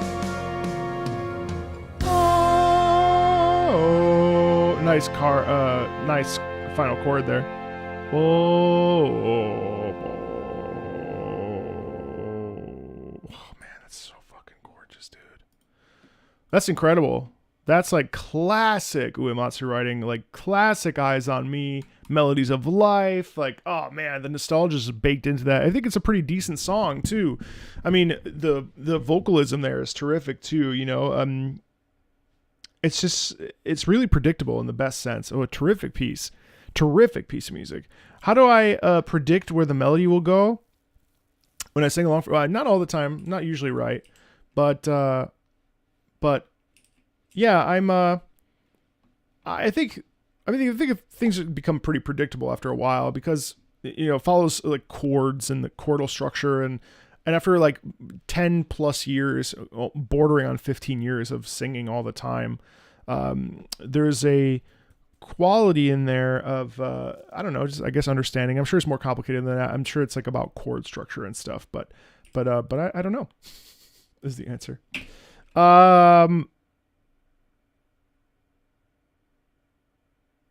You want me? Okay, let's listen to Resident Evil Outbreak. Now, I certainly have never played an Outbreak of the variation of Resident Evil, but let's check out the main theme from that. Kyrie. Oh, dude, come on. Why you gotta play the scary stuff? We're just vibing. Oof, okay. Let's listen. What's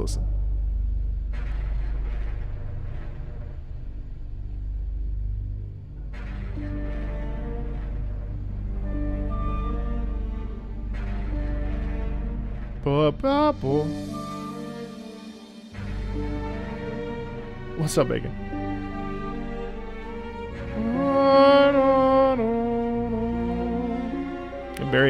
It's kind of melancholy in a way, isn't it?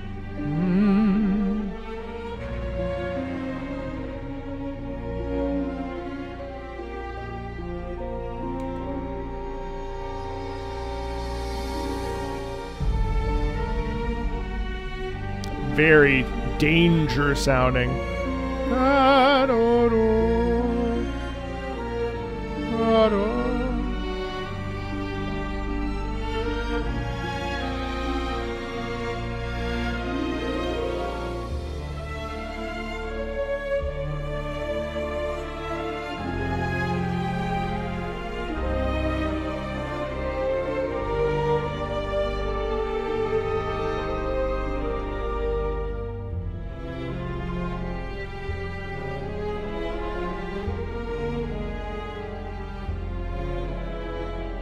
Wow.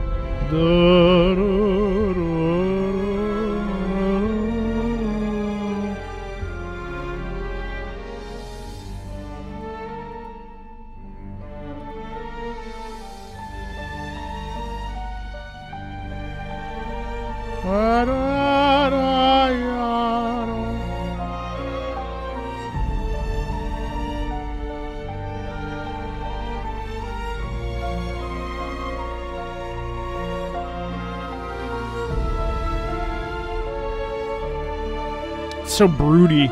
It really feels like you're like stumbling on a place that is full of sadness and anger and loss and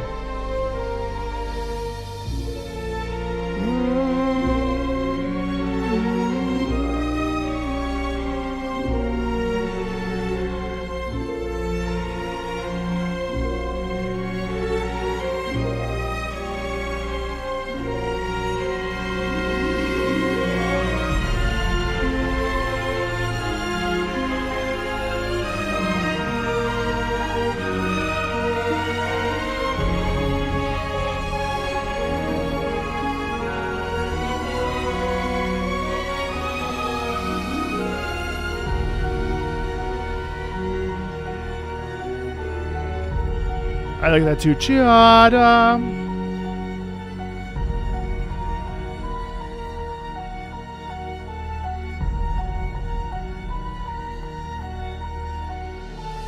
Slow down, and then it naturally. Oh, it doesn't. Oh wait, it doesn't resolve. I don't think it resolves. Huh. Yeah, I mean, not my favorite piece on the planet. I think it definitely does an amazing job of making you feel uncomfortable, of seeing something that you shouldn't see, which makes sense for a Resident Evil game. It's definitely gorgeous. It's definitely beautiful. It's definitely haunting. You got to be in the right mood to listen to a piece like that. I mean, great to listen to something from Resident Evil Outbreak, something I've never even remotely considered listening to. So I appreciate that very much, as always. Final Fantasy Type 0. Yeah, the beginning of the end. I mean, I really like this piece. It's not the first time I've heard it, but hurry through this world with no memory of death. Until this day, death's kiss frees you from your fate. Until the day. Yeah, I like this piece a lot. I'll say, I've never played Resident Evil Type 0. Hello. I never played Final Fantasy Type 0. But it does sort of have similar vibes to Final Fantasy VIII's soundtrack quality.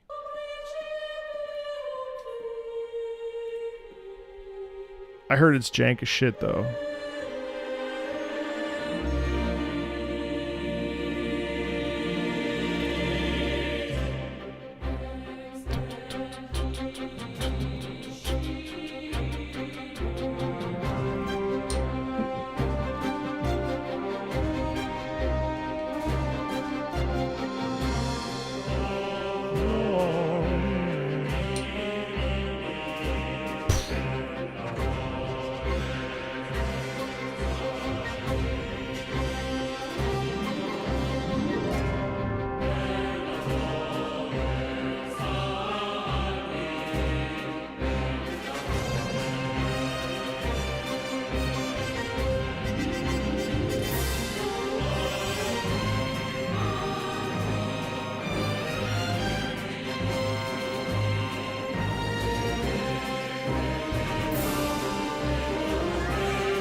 So very like biblical. Has such a biblical sound to it, doesn't it? It's very religious and angels versus demons.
yeah, I mean, it's hard to deny how incredibly good that piece is, and regardless of whether or not the game is ass or not, one thing, astronaut, ass or not, astronaut, ass or not, admittedly, that piece is absolutely banging.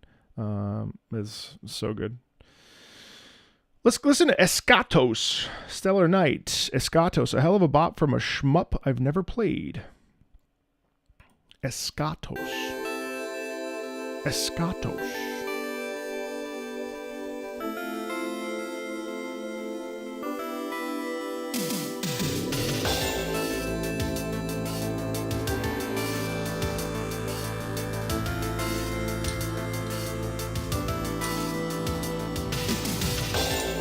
Hello.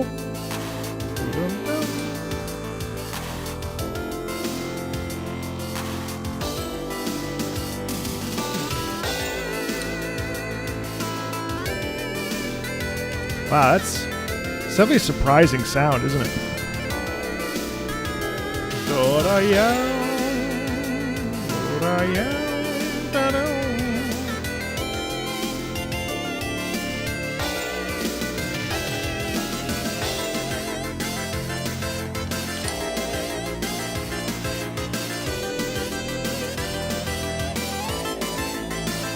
I have a question for you, chat, after this. Hold on one second. Oh my god, that looks impossible. What the fuck?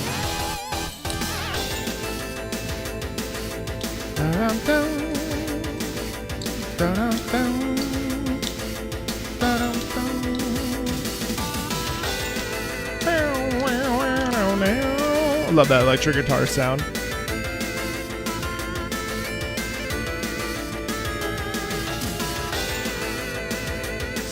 Escatos.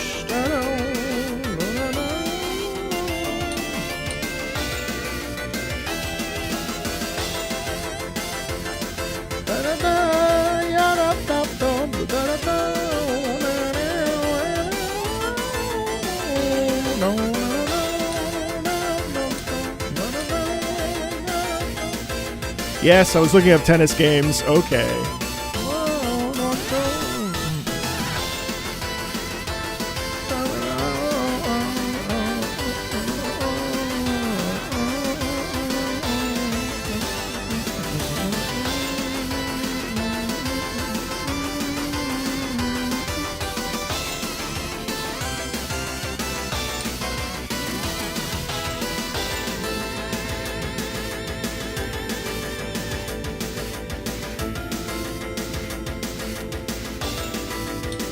I was gonna stop here.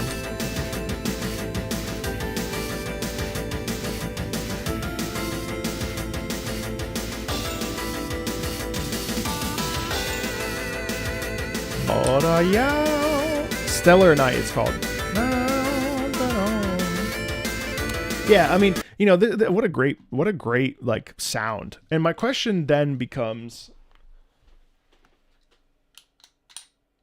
you know how we like praise Undertale in a crazy way?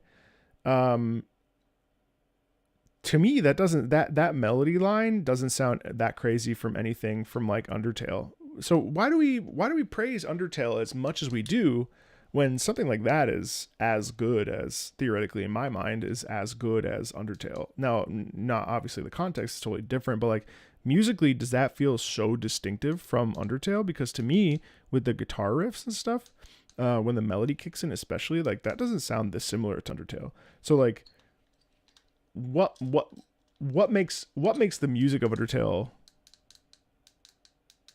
so much better than something like that? If it does, that's a question for you, not a question for me, because I don't know. You just missed it. Yep. You know what I mean? Or is one better? Is there one even better? Can both are as validly good, right? You know what I mean?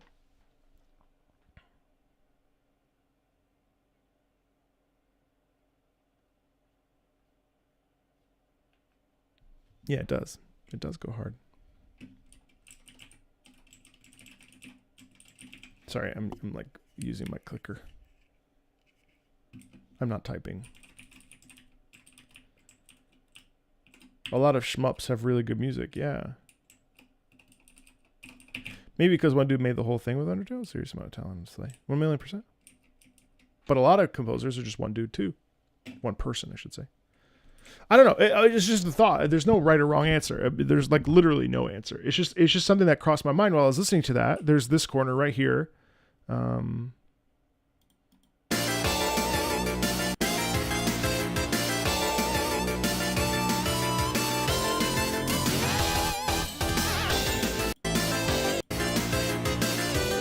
Like that just sounds straight out of Undertale to me. You know what I mean? Like there's nothing about that sound, that 8-bit sort of, you know, we praise Undertale or Deltarune incessantly. And they're great. They're really good. But then to me, that melody line and that style of like sort of guitar is no different than, Murder by Design or some of the other themes in Undertale. So I just find that interesting. I don't know. No real, like, no rhyme or reason for it. Well, yeah, for sure. 1,000,000%. 1,000,000%. Of course. You know, I really enjoyed today's stream. I hope you did too. And thank you, Bran, for the raid. I know Bran's headed out. We're about to talk in a second. I really do appreciate, the support as always, and hopefully you found some music today that you didn't know existed. Hopefully you found some music today that you want to go take a look at. Thank you to Gabe, who usually does my timestamps. Gabe, if you're watching this, thank you for doing them in advance. Especially for this long ass stream. If you don't do the timestamps, that's totally okay. You know, I'm really pumped for, everything. Can't believe this is the last Patreon stream before 3 years of Marco Meatball. You know, it's really crazy. Totally.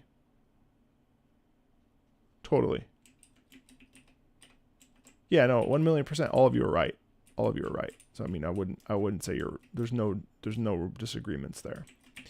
Tomorrow, 9 a.m. EST, I'll be playing through Sonic Unleashed Part 2, continuing through that journey. I expect that to take until Tuesday. After that, there will be maybe some streams on Monday for music stuff, but it'll definitely be more Sonic Unleashed on Tuesday. Wednesday, I assume I'll be done by Tuesday. Wednesday, we start. Well, actually, you know what? Hold on, chat, because Wednesday's weird because Friday is... Yes. Wednesday, we start Ace Combat 6. Ace Combat 6 on Wednesday. I'm very excited about this. Wednesday is Ace Combat 6. That is the 12th of February. Then Patreon stream on the 14th will not happen. It will be on the 13th in the morning. So Patreon live stream this time, this stream that we just experienced, that will be on the 13th for probably from 11 to 1, so 2 hours. And we'll get through as much as possible. Friday's Valentine's Day, taking that day off. And then I will probably be back for more filming after piano on Thursday. We got a lot of stuff to do. Some videos that are coming up are I investigated the wild world of Triple X video game music. More rankings of Super Mario main themes. I'm really excited to rank those from my favorites, of course, or from the ones I like the most to the ones I like the least.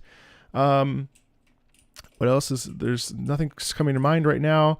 There's a bunch of stuff. Oh, I've got a really cool collab with a bunch of composers where we're going to be listening to submissions on a platform.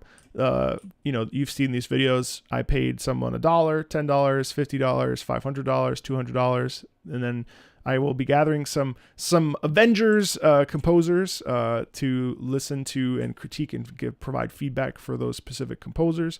So that's cooking.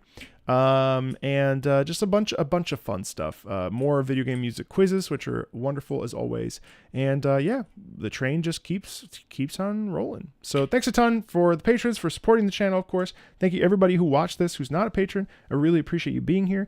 Thank you for 3 years of Marco Meatball. It's crazy.